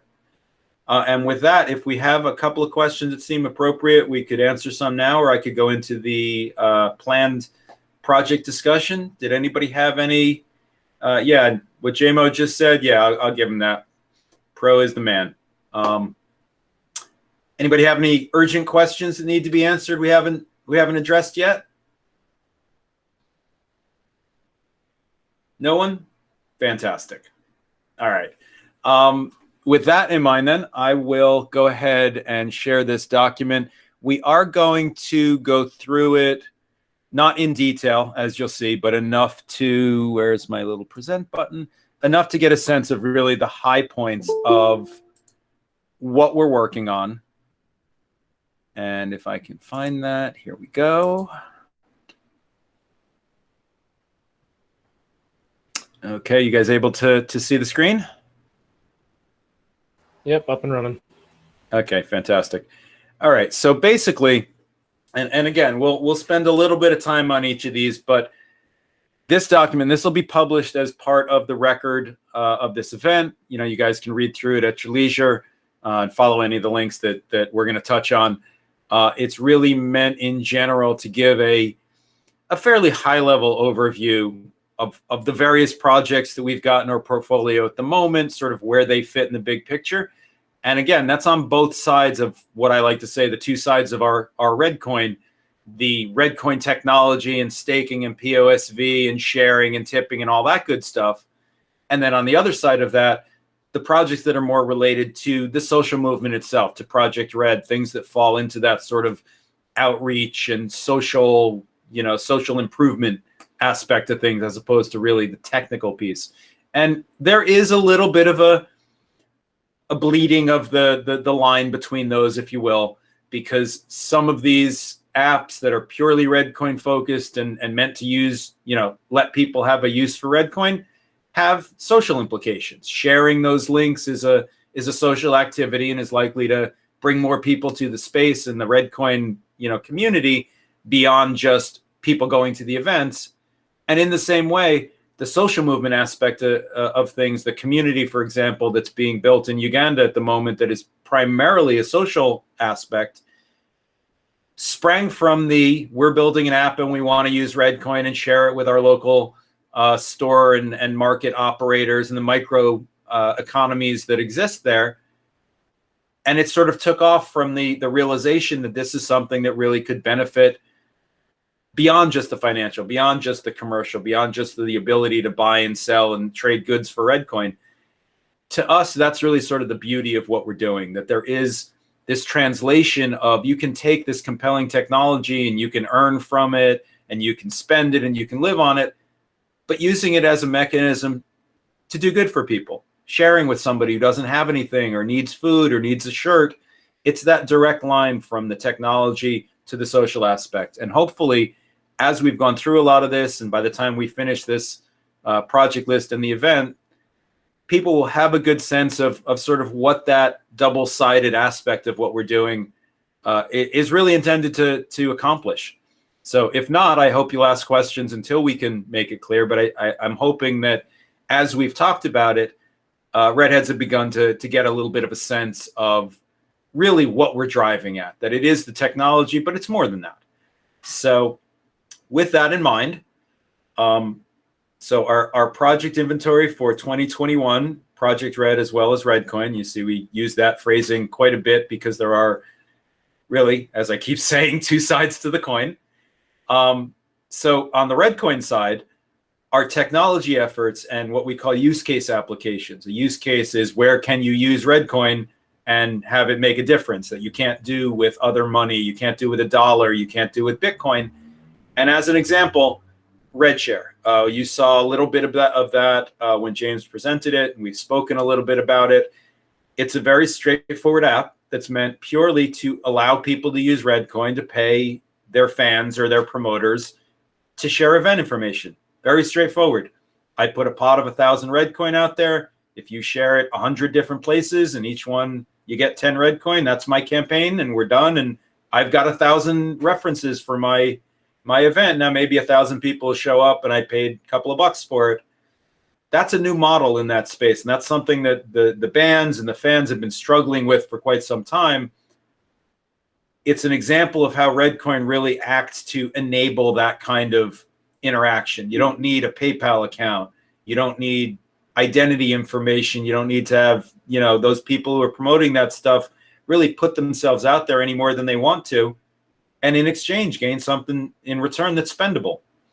That's the model for ReddCoin in that use case and in general, of being a very fast-moving, low-fee crypto that serves those purposes.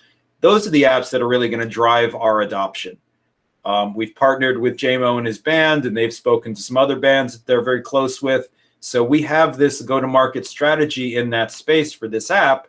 What we're currently trying to build is that overall marketing strategy that we can promote not just individual apps, but the broader technology, as well as the social movement itself.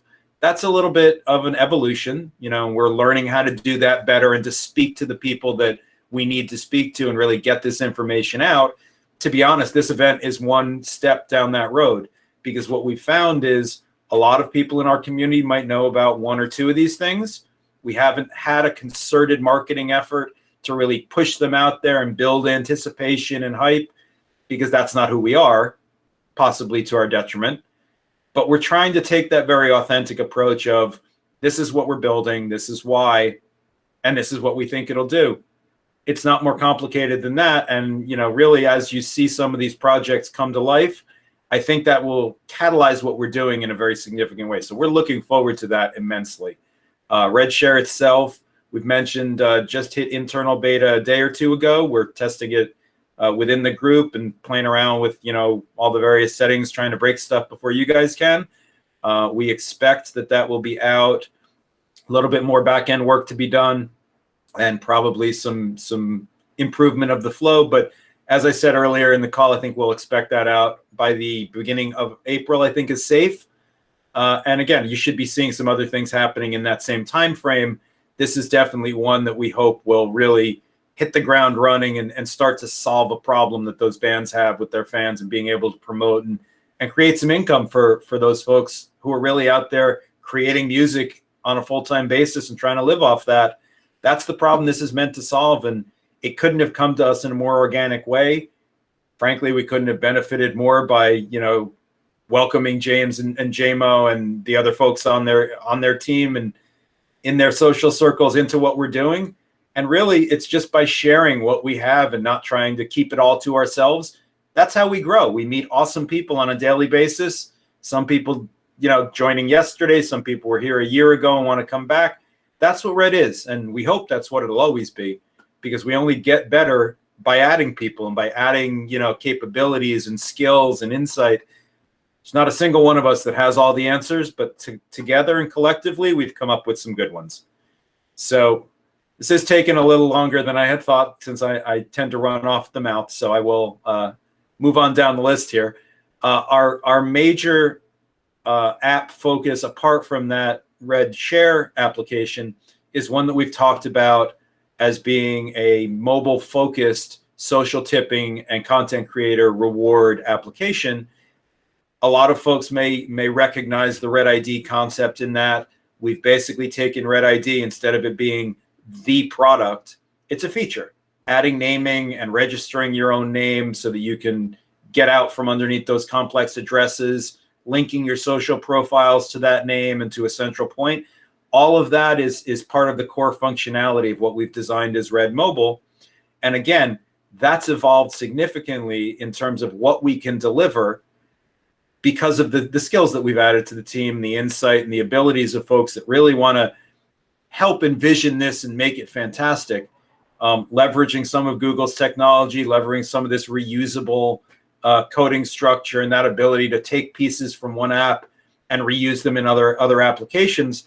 Red Mobile is meant to be the tipping bot taken to its logical extreme. So for all of these projects, all of these platforms that we've enabled tipping on, Telegram, Discord, Twitter, Reddit, Twitch is really the one that we're working on for the streaming folks, Facebook by virtue of Twitch, YouTube Live by virtue of Twitch. Again, all of those really fit in together so that we can have the ability in this app to simply click on a site and send a tip.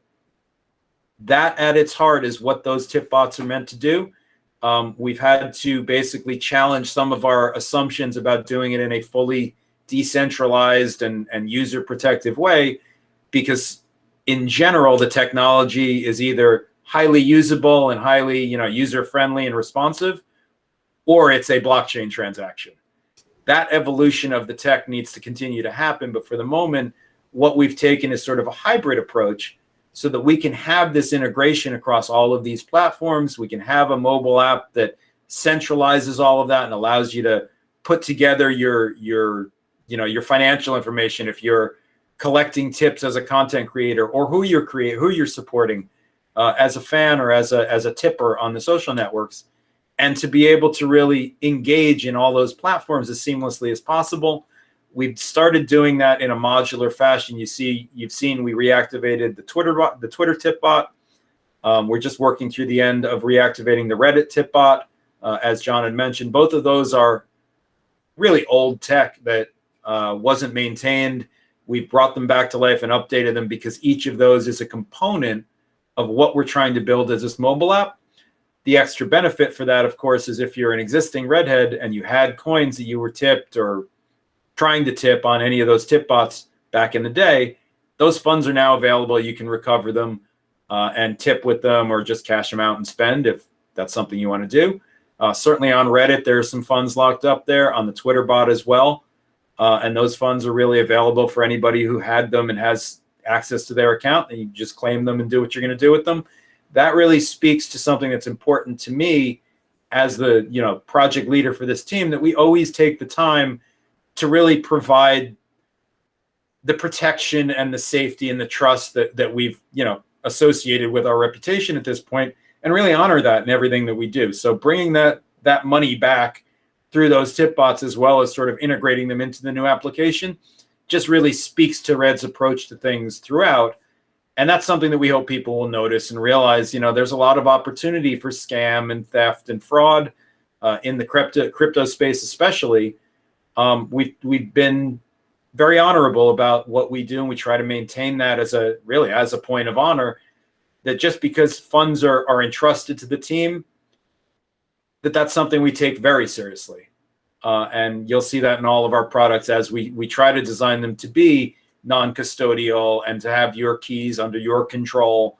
Again, a couple of design challenges that make that across the board difficult to implement, but all of our work is done with that in mind, that you guys, the users, are the primary driver of all of this. We're not trying to make money off these apps. We're not trying to data mine. We're not trying to capture your information so we can sell it to advertisers. All of that really goes by the wayside in what we're doing. We're trying very much to provide products that really work the way you expect them to, and don't take advantage of your lack of reading the terms and conditions. That's not something that's never sat well with the group that's running ReddCoin at this point. And that's really, I think, a hallmark of some of the things that we do. We would encourage you guys to take a look at some of the details on our sites, the privacy policy, terms and conditions, wherever we put them. Those are crafted to protect Redhead's interests and protect the data mining and the big tech industries from sort of taking advantage of you. That's the position we've placed ourselves in. And again, there's money to be had there from selling all of that data. We don't care. It's not what we're doing. So that's a big component of what Redd Mobile is going to be. The intent of that application is really to be that central point that you can go, from any application, Facebook, if you see a nice piece of content, you want to tip somebody, hit share, opens up in our app. You can share that value. You can track what you've given or who you've given to. That's really the core of that app. And although we plan to add some additional features to it and build out around that, at the end of the day, that's been the driving goal for us, to use ReddCoin as a social reward coin, to tip good content in a way that's easy. And when we started with the browser extension, that model works very well on a desktop. The problem that we discovered is everybody's going mobile. 80% of the world now is mobile and not desktop. Some people use both. That's a big reason behind why we're doing what we're doing. You'll hear us talk about also a lot of our apps or a lot of our projects being appified, in the sense that mobile form factor and being able to work on a phone or not sitting in front of a computer is important. That's the direction that we're going in. We don't presently have mobile staking. That is something we're working towards. It requires us to upgrade the protocol a bit. But again, we've heard that that is a part of the community's desire. We realize that that's a big draw for ReddCoin, that ability to earn those rewards. So we do want to enable staking, those sorts of features, in whatever capacity we can that makes sense. Again, remembering that staking in the ReddCoin world is not just a financial trick to lock up coins as it is in a lot of other projects. It is a necessary network function. So it's hard to delegate that or take it offline and make it still make sense. But that's the evolution of our blockchain that we've been working towards, for however long, and incorporates ideas that Bitcoin core code base actually has delivered already. So we do have some options there to move it forward. We'll see as those things evolve, but certainly mobile staking is on our roadmap as a primary goal to extend that desire to perform those functions pretty much everywhere. Okay. I think I covered that fairly well. The other app, and again, there's some discussion internally as to whether these are going to be functions of the Redd mobile app, this new app that we have here listed as Redd Social, whether those are going to be combined into one app ultimately that does a lot of things, or it will exist as a separate standalone app. How that winds up being divided is less important than the fact that we are working towards this feature set. And there's some debate internally as to what makes sense. And again, that goes back to, as James put it perfectly in a meeting this week, it's what the users want. So if everybody in the Reddit community decides we want individual apps each to do these things, that's probably the way we'll go. If the general consensus seems to be, no, we want one app that does everything and we know where to go and it's our home, we'll go in that direction. For the moment, we've got them sort of structurally separated this way. And as a working name, we've tagged it Redd Social. This is meant to be a centralized is a bad word, a central social app for ReddCoin. Not just the tipping aspect and the wallet and the cryptocurrency, but the social network aspects that people have grown to be used to and to expect when you're engaging online. The ability to build a profile and link it to whatever content you want to, whether it's a social media, social network page elsewhere. Again, that feeds a little bit into the Redd ID naming technology that we've talked about.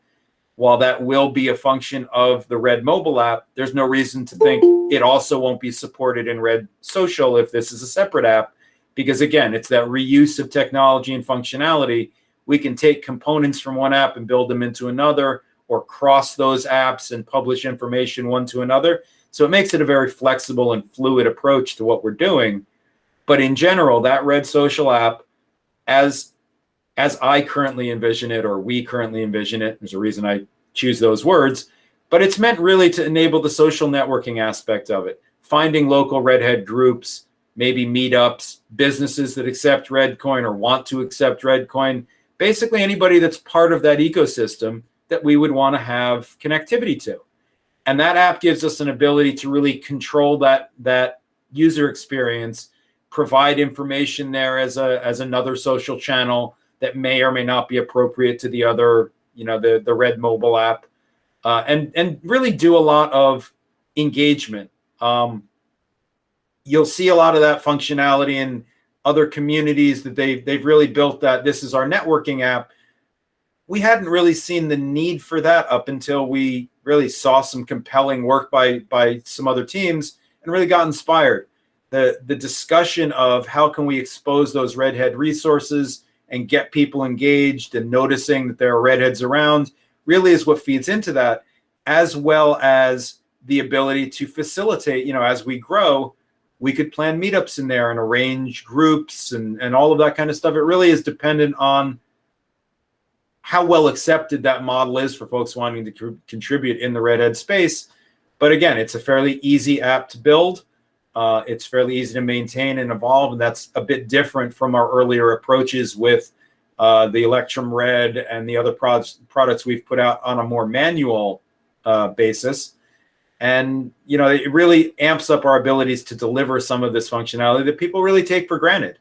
You know, if you open up your Facebook app, you don't stop to think that that's $1 million that went into, or a lot more actually, that went into making that experience smooth and seamless and intuitive.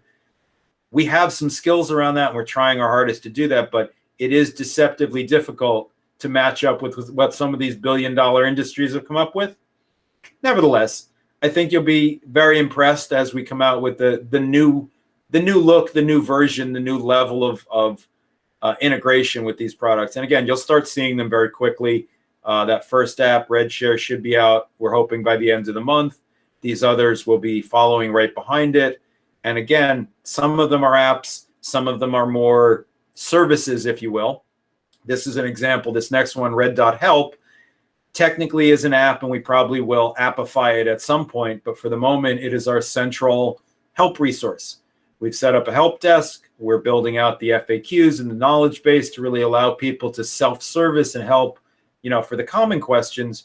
But in general, this is a resource now that will stay indefinitely, not just for people to ask questions and search for help, but really to reach out for some of the things that aren't technical assistance. You know, as you see in that, I don't know if you can read what's in that paragraph, but I will be publishing it. One example of the less technical problem that we've had, I've had people open tickets recently saying, I don't know what an RDD is, and why did my son give me some? That's not really a help desk question, but it is a redhead question. That's our goal, to be able to answer not just the my wallet crashed and now it won't open, but I don't know what I'm doing. Help, teach me. And that really has spoken throughout our building our community and evolving to what we are. Everybody involved in the ReddCoin team has a very strong IT and support background.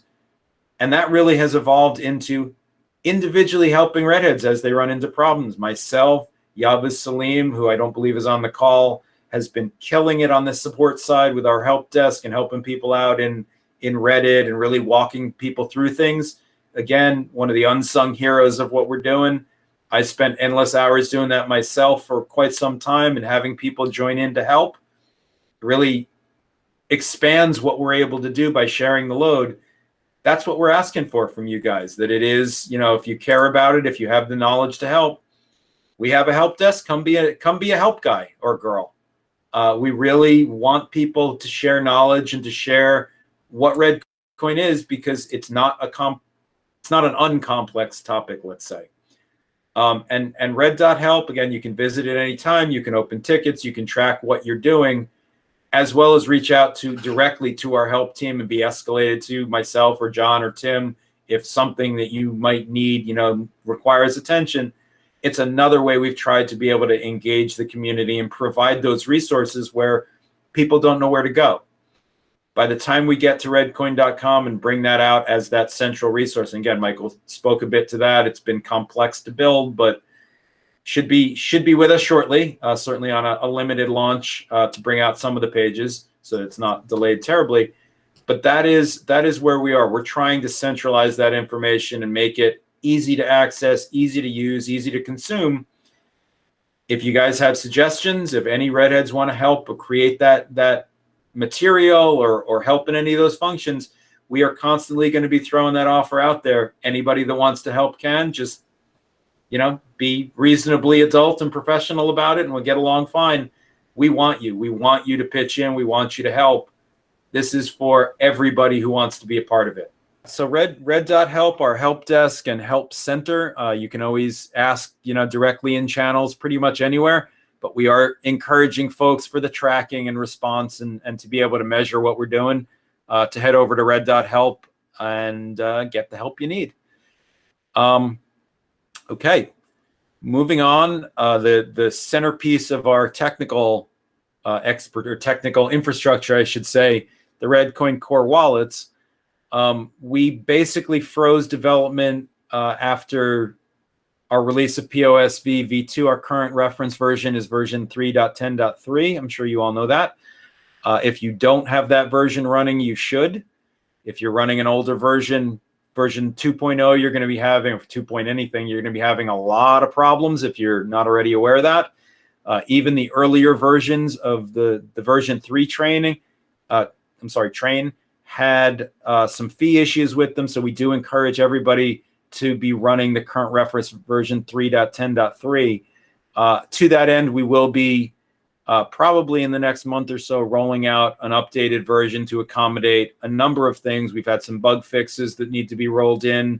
We've got a couple of security aspects to POSV that we wanted to add that aren't critical, but certainly improve situations. And also we've discovered recently that we may have another font issue with the latest version of the Mac OS software, kind of mucking up the way we're displaying things. We had a similar struggle with the initial rollover to Catalina. So we do have a good sense of what it's going to take to fix that, but it means that we have to put out another version. That will happen probably in the next couple of months, I would think. In general, our goal has been to improve the core wallet technology while at the same time not risking anything related to the operation of our network. As some of you guys and girls may realize, the ReddCoin core wallet really is what lets ReddCoin be a thing. If nobody was running it, nobody was staking, we wouldn't have a network to send ReddCoin on. So maintaining the integrity of those wallets is absolutely critical to us. And that's partly why we're not quite so quick to dive into it and just make changes. We do have some cosmetic needs, I think, that need to be addressed. We have some maintenance needs in terms of easy operations with the wallet file and backup and bootstrap that we've talked about rolling in, but haven't had a chance to do that with our prior releases.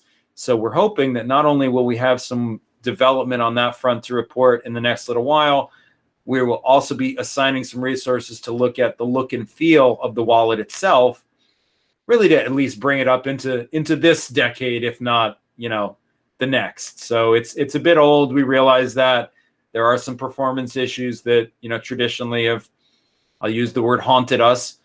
We are desperately trying to move that forward to increase the performance and the staking reliability for everybody. That'll be done in a fairly measured way. And again, you can look for that by the end of the year. That's not something we've lost sight of, despite some of these apps being a little bit sexier and a little bit more high visibility. And we wanted to bring that out really as an indication that, we are looking at the big picture, not just how do we bring apps and technology out to people, but how do we evolve the core functionality of our network, adding features, adding stability, adding scaling possibilities. All of that needs to be studied and looked at. Again, same comment, if you have that expertise out in the Redhead world or out in the crypto world, and you want to help build the core wallet or enhance it, C++, the Qt structure, how wallets work, and there is some training and teaching with ReddCoin. We're happy to do that. But if you have interest in doing that sort of thing, we need assistance as we do in everything else. So feel free. That's an invitation to anybody who wants to reach out.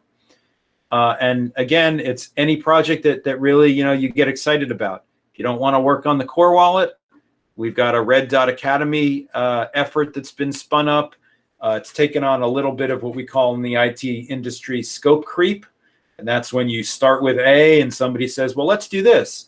Oh, and let's do this, and let's do this, and let's do this.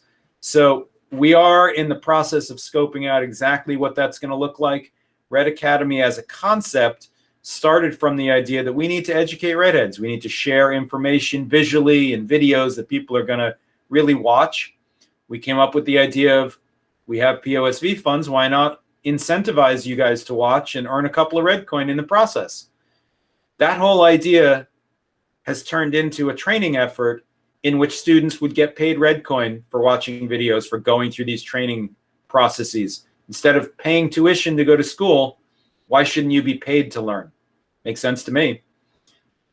As that becomes reality and people are able to, obtain a couple of ReddCoin for doing that, that's a great way to show not just a mechanic and a new paradigm for learning, if you want to be all flighty and pretentious. It really is a better way to do what's happening there. And the example that was thrown out by one of our team members was, if this goes beyond crypto, you could have somebody that signs up for mechanic courses and at the end has the money to open his garage. That's the goal, that we can teach people without charging them for it or taking from them. We don't want anything from you. We want to return to you. We want to pay you for your time and your knowledge and your value, and adding that and sharing that with other people. And that's one way that we figured out how to do it. that effort has taken on a bit of a grander scope, because as we shared it with some folks in the real world, with other projects, with other crypto platforms that we're associated with, everybody said we want to be involved. We want to provide content. We want to sponsor. We want to help teach this, that, and the other. So we are mapping out what that's going to look like. We've got some engagement from the real world, a couple of fairly large multinational companies, one of which actually does organized corporate learning and knowledge systems for their business. The other is associated with those guys. And we've got really some, we'll call it unorthodox business discussions happening. Not who do we pay to do this, but how do we all bring it together ourselves? That really is an example of a project that we thought of, we could probably execute on a very low level. But if other people and other institutions and other platforms and other projects want to be part of what we're doing, we're happy to extend that. It's not about Red. It really is about, I guess it's about Red heads and about the community and about sharing those knowledge and resources, you know, that we've put together, that knowledge and resources, that's terrible English, sorry, that we've put together in as compelling a way as we can. So we will see how that evolves. We're actually very interested in seeing what our Imagineering partners come back with. That's not a Disney reference, by the way. And again, the education in what we're doing is critical. People need to know how to use the tools that we're giving and how to understand the concepts. And I think a lot of us will agree, there's not a lot of great information out there. There's not a lot of great teaching tools. There's some, but you have to find it. That's kind of where we started, pulling together our little Red Bits videos to talk about aspects of what we're doing, and then trying to wrap a little bit of reward around it in the Red style. That's what that project is, and we look forward very much to sort of seeing how that evolves. Again, you're a teacher, you build agendas and curricula and syllabi. We want to hear from you. You know, if you want to have a part of that, again, this is all open for collaboration, everything we do, and it's why we're sharing, because some of this isn't obviously ready to be released, but if you can all see or begin to see the sorts of things that we're doing, the sorts of things that fit very squarely into the strategic plan we've come up with, I think you can get very excited about the possibilities, either personally or what's going to happen with the project. That really is our goal, to communicate that and to really share behind it, you know, how we're doing it, why we're doing. That's the entire goal of this event. So Michael did a great job talking about our current website, the redcoin.com one that's in the midst and being built. Again, we will publish this so you guys can read a bit about it. Red.love is the face of our social movement. Redcoin.com is the face of our technical aspect, our technical movement, if you want to call it that. And they do work nicely, or ultimately when they're fully published, will work nicely to complement each other. I would recommend, and by seeing some of the responses to the question form we put out there, I know for a fact, some of you haven't read the Red book. Some of you haven't read the Red paper, which is our project's white paper.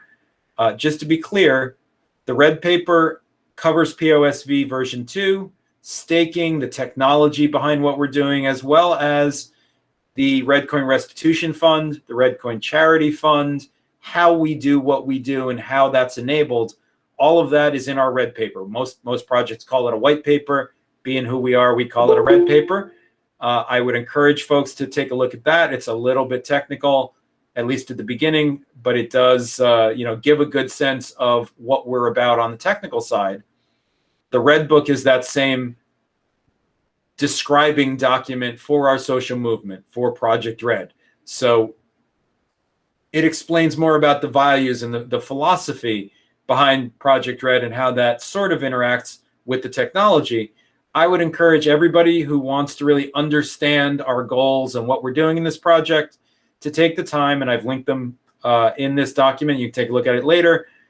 The Red paper and Red paper FAQ, a couple of pages on staking and what Redcoin is and POSV. The Red book, a couple of pages really on what powers us and the things that we think and believe. I think that pointing folks to that and having them have a chance to read it, and we have had some discussions about turning those into audiobooks. We will be doing that shortly for a bit more accessibility. But again, we will say this constantly. We've taken the time to create those documents because it summarizes really a lot of what we're about. if you take both of them for the two sides of what our project is, it gives a good view of kind of from the team's perspective, how we've built this and where we're going and what the powering, what the engine is behind it. POSV version 2 has been a very strong enabler for all the things that we're doing. We did crowdfund our last listing with Bitmart, but that crowdfund accounted for about a fifth or less of the total cost. All the rest of it came from our dev funds from POSV version 2. That's not something we could have done before we invented that and engaged the community to activate it. And it really goes to speak to sort of how our project runs and will run. So I'd encourage everybody, take a look if you can. If it's a little impenetrable for you, we will be doing some video and audio versions of them shortly. But definitely as the fundamental documents for what we're talking about, I would suggest taking a couple of minutes. Moving on, we've got infrastructure projects that are constantly happening. As I just mentioned, we achieved a couple of new listings on Bitmart in China and in their 150 countries globally. They have had some difficulty internally in publishing those new pairs through their open API to places like CoinMarketCap and CoinGecko. We've been working with them really on a daily basis to get that taken care of. That's a bit of an evolution in engaging in some of these. And Bitmart was the first major exchange that we've created a new listing with. We do expect, actually, if you go and look at some of the discussion around it in our last exchange publication, we do have a pipeline of new exchanges, including some of them that have come up during that process and basically said, we want to make you a deal you can't refuse and get you on board as ReddCoin. So we do have a lot of options there. Some of it is tied to fees and that actual, the cost of doing what we're doing. As a function of POS funds, we will ultimately get there, whether, it takes a week, a month, or a year. It really is a function of time and driving the success itself of what we're doing. But that enabling technology of the POSV funding is allowing things like that to happen, along with things like marketing. Everybody's complained about marketing, but you have to remember a lot of marketing is cost. People want to be paid for saying the things that are complimentary or, insightful about any given project. We've tried very hard not to do that. We don't want anybody who will say a word for being paid, to just throw it out there with every other project that they're being paid to do that. So we've shied away from that a little bit. That being said, we are taking the time to really address that and get our information and our news and our developments out in as candid a way as we can. As Roni said before, we've done a good job of expanding our own social footprint into Instagram and TikTok and WeChat and lots of those other social networks that people are congregating on, just so we can spread the Redd news and share, what we're actually working on to the public, as well as having, access to ask technical questions and that sort of support. We definitely are expanding in that capacity. And if you guys know how much time social media engagement takes up, again, if you want to help, you are welcome to jump in. A big part of our social media team is maintaining that image of Redd and making sure that, we've got good information out there, that people are being informed and broadening out that footprint to be able to talk more. We've grown immensely in the last little while. We like to continue doing that. So again, same offer. If you'd like to join up and help, just let us know. And our weekly update, again, a function of the social media team getting that out and working very hard. I don't know if I mentioned before, but it certainly it bears mentioning now.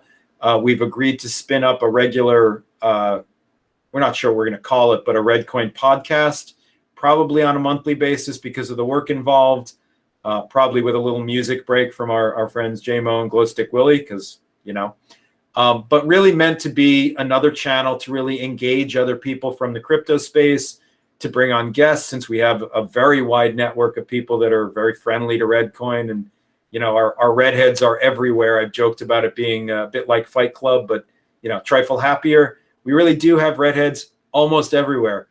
As a perfect example, the service we're going to be using later today for our breakout rooms, kumospace.com, at least one of their team, is a redhead holder or ReddCoin holder and a self-professed redhead. I saw him in the room here before, so I know he's part of the group. And that's the joy of what we're doing here. It's a bit like having friends everywhere.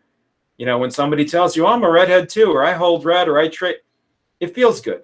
That's what we're looking for. It's that sense of belonging, that sense of being part of something. That's as equal in importance to what we're doing as the technology itself, as long as the technology works reliably, and certainly it has. So to that end, opening up a podcast, if folks listening or watching later feel like they might have something to add to that, again, if you want to be on it, be a guest, be whatever it is, we are figuring out the mechanics behind that, but it promises to be a lot of fun. And then moving on, we've opened or are opening a full-blown Redd merchandise store.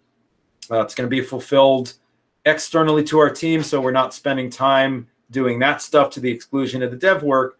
But there's always been, obviously, that need for, we want the Redd logo, we want, you know, pictures on things so that we can talk. It really hasn't been a focus, but it's fun, and that's really what we're about, you know, at the end of the day there. So you all can see I've got my ReddCoin uniform on today. It's not typically how I dress, but it is, you know, it's not something we've done, but honestly, I think it's been lacking. So at this point, not only is that to help spread the Redd love and share, but it's also to have an avenue for our meetup groups, the folks around the world that are going to be holding Redd events, to have access to branded stickers and notepads and whatever else that they need to help just put that symbol and logo in people's minds and help them think about it, as well as some of our charity efforts. We're actually at the moment waiting for the ability to do Redd labeled soccer balls so that we can give out some soccer balls to the folks we're working with, you know, down in Rio and elsewhere, because,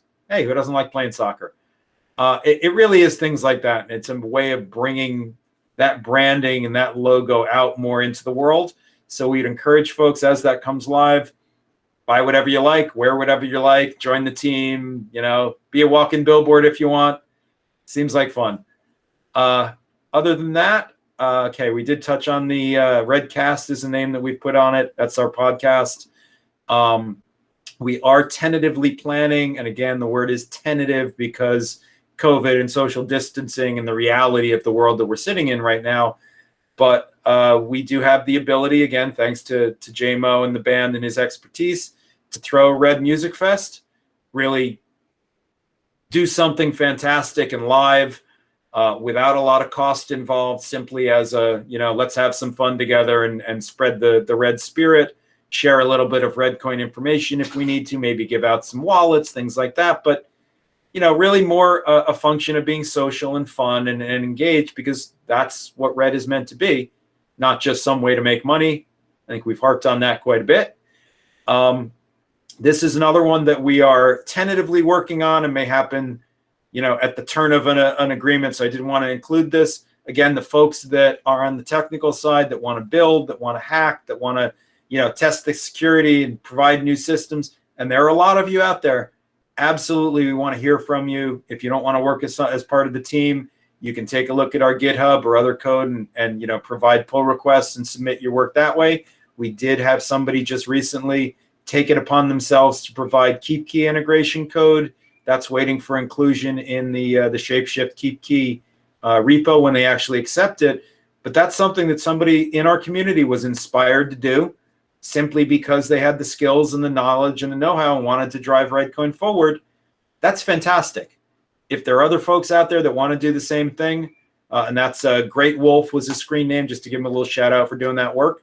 That's really what we're looking for. We don't need to build everything ourselves. We need to obviously review it, make sure that it's suitable and appropriate to include. But if you don't want to be part of the team, don't want to attend meetings, you just want to code, we've got a spot for you too.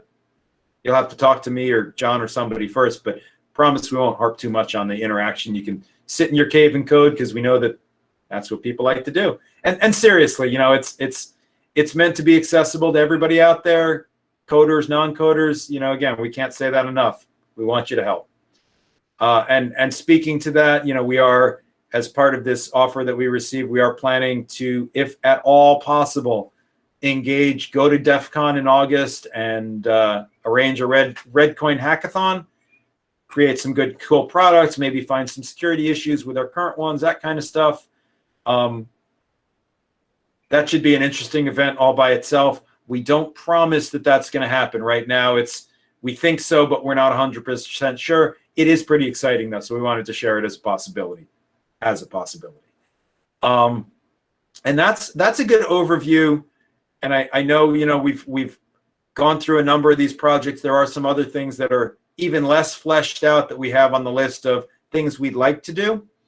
And then on the other side of the coin, and again, just to provide a little bit of insight into the social movement, what we're doing and how that relates, all of these projects, and these are, I think, 3 or 4 of the ones that are most significant now, we've created as a function of the community we've built up here. So essentially following, if you've read the Red book, you know that we're trying to take inspiration from the Swedish Pirate Party and some of the lessons that they learned in setting up a sort of decentralized, sort of disorganized swarm kind of group is the language that they took, and we've borrowed that. We've created at this point really 3 levels to our overall community. We have the core team sitting on top, really driving the work and the policy collectively. We've got our Red Ambassador Core that we've assembled that are really people who've taken the time to understand the Red book and the Red paper and the combination of the things that we're doing. Those people tend to be the most likely to explain and teach and share those details in places where the core team can't directly engage or as part of that.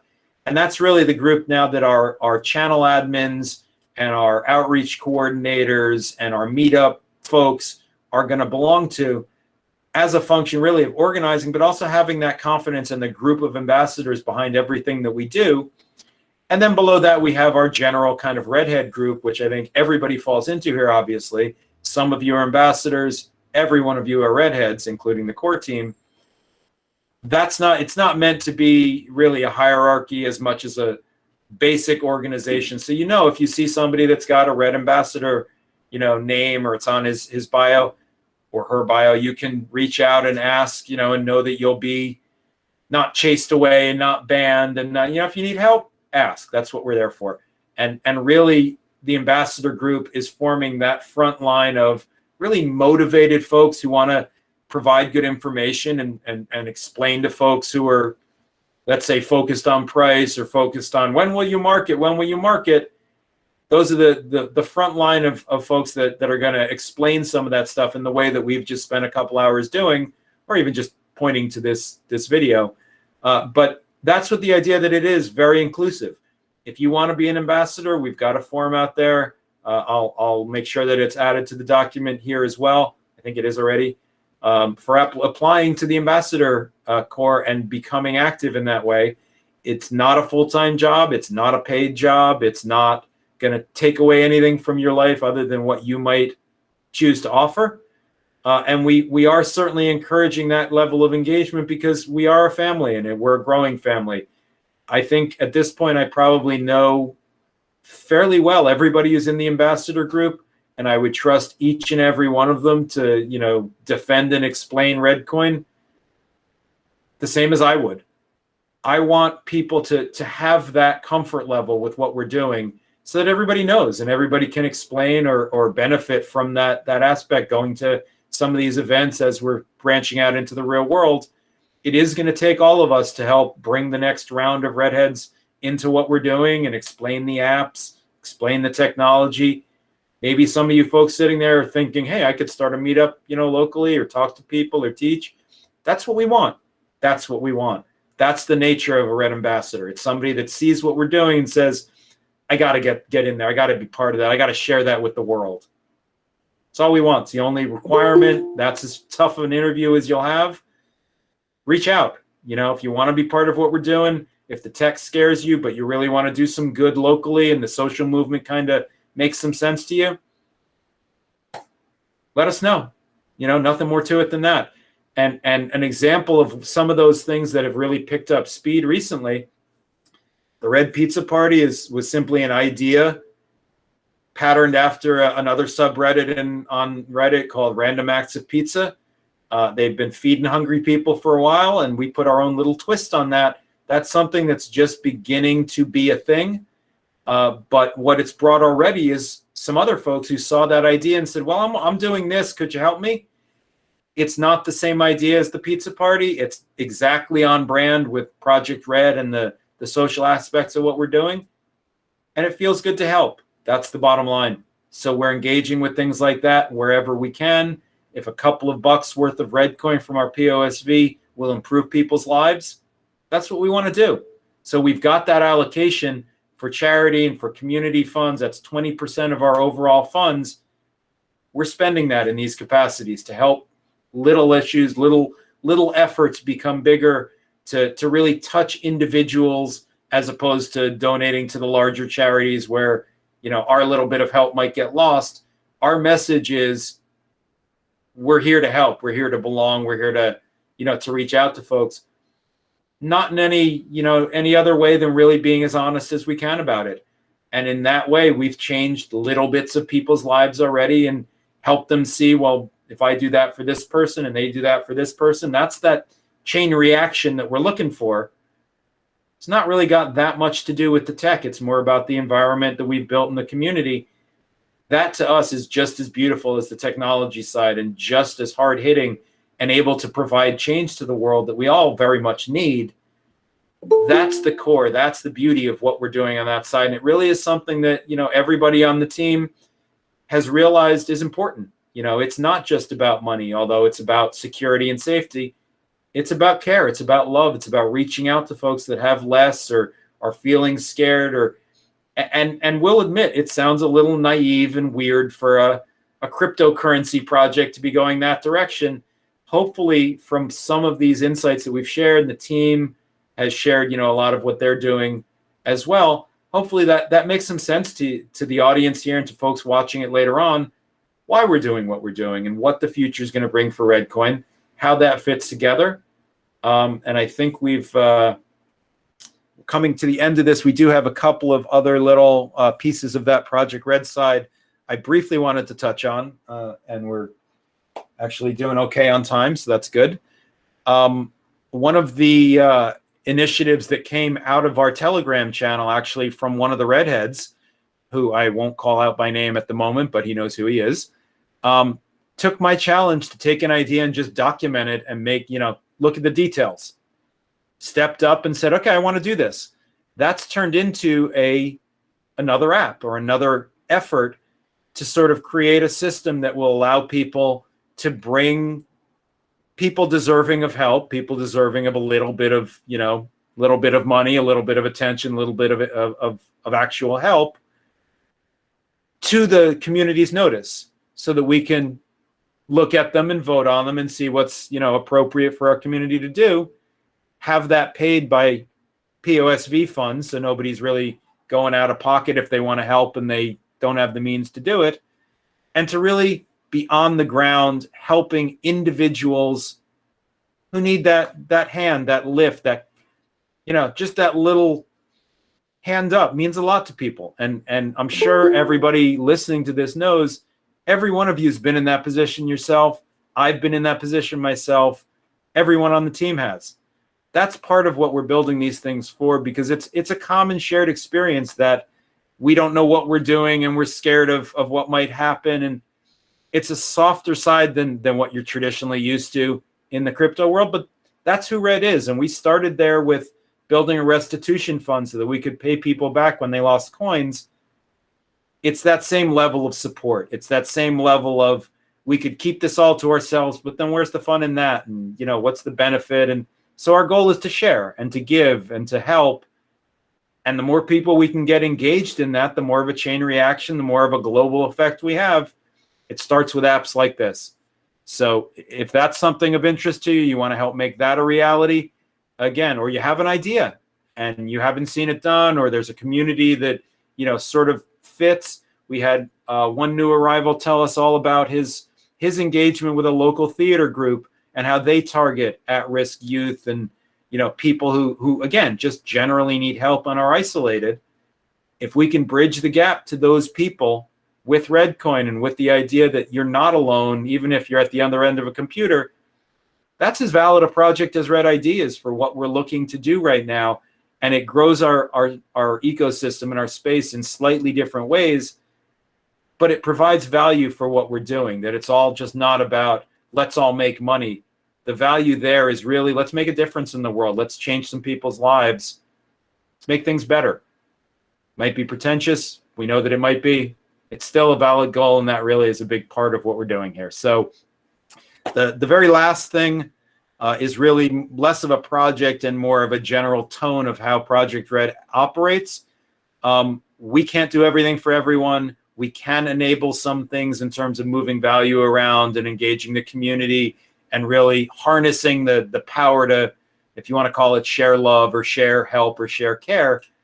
And that's something that a lot of these other groups that don't have access to that technology and don't know that our community exists have trouble actually making the leap to directly help, you know, a lot of their, let's say, claimed clientele. I've worked pretty extensively personally in the nonprofit and NGO space before coming to crypto. So I've got a lot of affinity, not just for doing those sorts of things, but a fairly large network in the nonprofits that are doing those things. We've reached out with this side of our project to those folks and gotten a lot of real buy-in of people who very much admire and see the things that we're trying to achieve and want to partner up. So that's a large draw for people in the space to be able to use crypto in those scenarios, to bring the charities into the crypto world and help them figure out the technology. All of that wraps together to basically partner up with different, let's say, nonprofits or local banks or local government agencies to be able to provide reliable, in the case that I'm thinking of, for example, and one of the ones that's maturing at the moment, the folks in our Uganda group have realized suddenly that you can run an entire microeconomy in Telegram with a Tipbot. Well, it functions, it's got some risks. The more it grows, the more those risks exist. So we're looking at that as a solution to that kind of a social issue, but not one that we can solve ourselves. Partnering with some of those nonprofits, partnering with agencies and groups, let's say, in that country, makes it much more likely that we can create something that's going to sustain itself and is going to be provided for by local stakeholders and, you know, treated as the technology that it is. Things like that can revolutionize what's going on in the country, in the countries that we're talking about, and globally. And again, it's just a matter of taking what we've got, the technology and the social desires, and pushing them and explaining them and teaching the folks that want to learn and want to grow and want to have those abilities, but simply don't have the exposure to it. Again, that's a critical piece of what we're doing. And it's one of the reasons that we're relatively sure that we have nowhere to go but up at this point. You know, we've looked not only to build out the technology, but build out what we can do with it and the positive impact, the change, the love that we can share with people around the world with no idea that this exists. That's really the core of what Redd is about. Both of those sides kind of working in tandem, and the people that go to make up this team and what we're doing and why we're doing it. You see more to come put on the bottom of that document. Absolutely more to come. I think that's a good overview of the majority of the projects that we're really kind of driving forward with at the moment. For those of you asking when Redd ID, I would point you towards that Redd mobile product and see if you can find where Redd ID has turned into that naming feature. For those asking when Moon, when Indeed, and when Binance, you'll have to ask them. I think that covers the three major questions that folks have been throwing at us, and I haven't been paying attention to the chat as I've been reading through that document. So let me just do a quick scan through there. But yeah, do we have that? That was a lot of talking, I know. Do we have any questions? Actually, where are we with time? We're coming up on the noon hour there, so that's good. Yeah, as you were talking, we've been answering a lot of the questions on chat. So I think everything's pretty much been up to the time here. So I think there wouldn't be that many more questions, as we've been on it. Yeah, fantastic. And I'm looking at some of the answers. Yeah, I like, it's their last name, Kardashian. Okay. There's a name I recognize. Thanks, Coach. I will tell you, it's not me coming up with this. It's the team. It's James and JMO bringing us an idea called MyShare that immediately fit with what we were doing and turned into RedShare. It's the Tipbots and the guy that wrote the altcoin Tipbot code 6 years ago, and us building on that and adding features. And it's a team effort. It's literally takes a village in action. And you guys are all part of that too. You're specifically reaching out and sharing what you're doing with the MMA folks and your athletic side of things. That's not an area we had really focused on as that's going to be a key growth for ReddCoin, but it fits. It's that sharing and support and love. And again, it sounds weird to be saying love in a cryptocurrency project, but that's what it is across the board. It's love for what we're doing, love for the people that are in our group and on our team and in our community, and love for what can happen by sharing what we're doing with the world. So I'm not embarrassed by saying that. Red is love, Red is everyone, Red is everywhere. Those things mean something to us, and we hope that they mean something to everybody on the call at the moment, and everybody that sees this. It's meant to be a very accessible and simple thing that we're doing here. Do good. That's all. Do good, and you get some ReddCoin for it. Pretty simple message. Do we have anybody that wants to say anything at the tail end of this on the team or otherwise? I was going to suggest Pro or James, if you can just state the languages and potential needs maybe from a technical perspective, just so people that are listening know what type of developers we're looking for. Pro, I'll let you go first.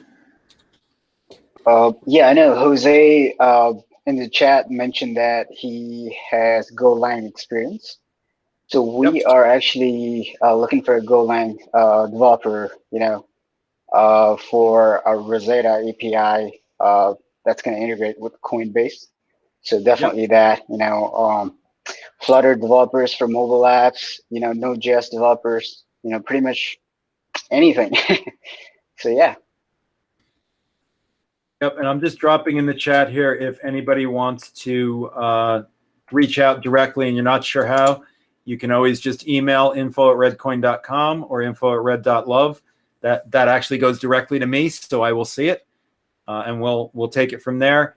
BTC HubSpot, actually, there is a site, one of our partners, a company called forgingblock.io, has customized WooCommerce and the other top 6, I think, e-commerce integrations. And actually, if you give me 1 second, I will find you a link for that as well. While you're doing that, Pro James, what was the main languages used for blockchain-based development? So Core Wallet, That's a big one. C++, yep. Yep. Yeah, I mean, just in general terms for, if we didn't speak to it, and this is in answer to your question, I believe, BTC HubSpot. Languages on the technical side, Golang, obviously, for Coinbase and the Rosetta API, C++ for the core work, as well as familiarity with the Qt wallet technology that's built on. Basic, depending what part you're interested in working on. Also, Apple developer skills, Android development skills. Sorry, I was gonna say, yeah, that was what I was gonna get into. Swift, Kotlin, Java, Python, especially Objective-C. Yeah. for So, iOS, Yep. Yeah, so it's a little bit of everything.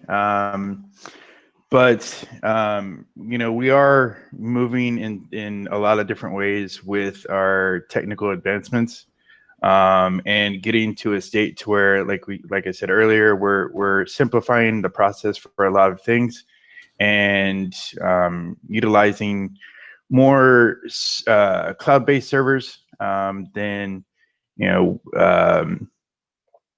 actual servers, in a garage or a basement or warehouse or whatever. So as far as a primary infrastructure, not necessarily as of right now. We are currently using Google Firestore, Firebase, and stuff like that for a lot of what we're doing. But we're testing the waters. We're going to try some stuff with AWS and Azure as well, see which one works best, that we can utilize, keep with going forward. And just to answer your question, Coach, we have discussed it actually with the new design that we're going after. It might or might not be necessary. We've discussed an idea of master nodes or more complex nodes that need to be, online more reliably, and whether there's a way to incentivize that by, increasing staking for folks that are going to do that.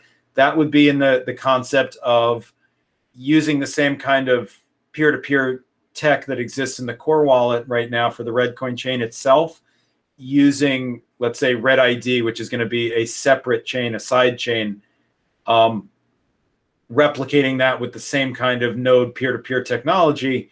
That would fit more with the we need node operators and how to go about that, really for availability more than anything else. But for actual nodes and the network itself, we don't. It's all peer-to-peer. As long as we have staking going on that we need, it doesn't have to be dedicated nodes and high-end Linux servers and things like that. You can literally run on a Raspberry Pi or on your laptop and be offering as much to the network as you would if you had a dedicated Linux node that failed over and all the rest of it.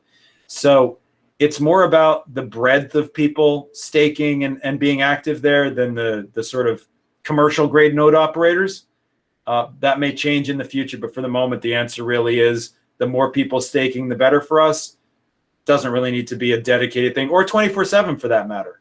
A lot of people think that they need to stake 24/7. They do not. You don't lose out really by not doing that. What you do is just take a tiny, tiny bit of that reliability from the network when you shut down. If the other 10 or 20,000 people staking are still up, you're fine. That's really what it comes down to. Yeah, if people want to do that, it's not about high-end nodes. It really is about, your own particular rewards and, what you're going to earn from it. We don't have that level of technical skill where you need a complex Linux server to run staking. Some of the other staking coins certainly do. We do not. And Ricardo, absolutely. Cool. Jose, I look forward to talking to you. All right, so why don't we? I'm seeing a couple of other questions. One from Dima that you got some questions, but since you're part of the team, I think we can answer that elsewhere. And actually, we are going to have more questions. Why don't we plan to shut this down? We are going to move over for our so-called breakout spaces. And I say so-called because it seems like we're all just going to be in one room mumbling at each other, but we'll see. The site that we're using is called kumospace.com. I'm just dropping the link in here if anybody needs it. But it is a very nice little twist on shared. You'll see when you drop in there. One thing to keep in mind, it is location-based. So if you can't hear me or somebody else talking, literally move your guy closer to it.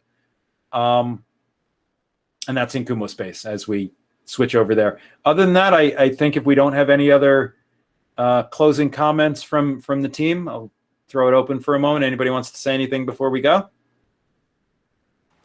I guess the one thing I'm going to ask real quick is what room would you like to jump in for these folks? I know that I think it's up to 30 or 40 people. Yeah, it's limited. It's limited at 30. I would assume in the switchover we'll probably lose a few, so we're going to have probably a fairly full room. But we'll play it by ear. If it's one room, there is a broadcast function so that we can speak to everybody. If it's split over multiple rooms, we'll see how that goes. But I will also point out, I am enough in love with this particular Kumo Space platform that I've pitched to the team, and I think we're going to go ahead and do this. After this meeting, obviously we're all going to move in there and talk. From now on, that will also be a channel that some of the team may be hanging out in, just as a casual way to interact with what we're doing. And, if you got little questions, it's a little bit more fun to stand and talk to somebody and, have a virtual drink than it is to just watch the text scroll by. So we are going to be using that as another one of our social engagement channels. If it's interesting to you, feel free to copy that and use it for your own, sharing and business and whatever it might be. It's a free platform at the moment, and I'm very impressed with what those guys are doing. So I'm giving them a bit of free publicity there. And again, thank you everybody for coming and spending the time with us. 3 hours on a Saturday is a hefty chunk of value for some people to be giving up. So thank you for that. And we will meet you all in that Kumo space room shortly. Bring your questions, bring your love. That's about all we got. Thank you very much. And we'll see you all in the breakout sessions. Thank you, guys. Thank you very much. Thank you. Thanks everybody for coming. Bye-bye.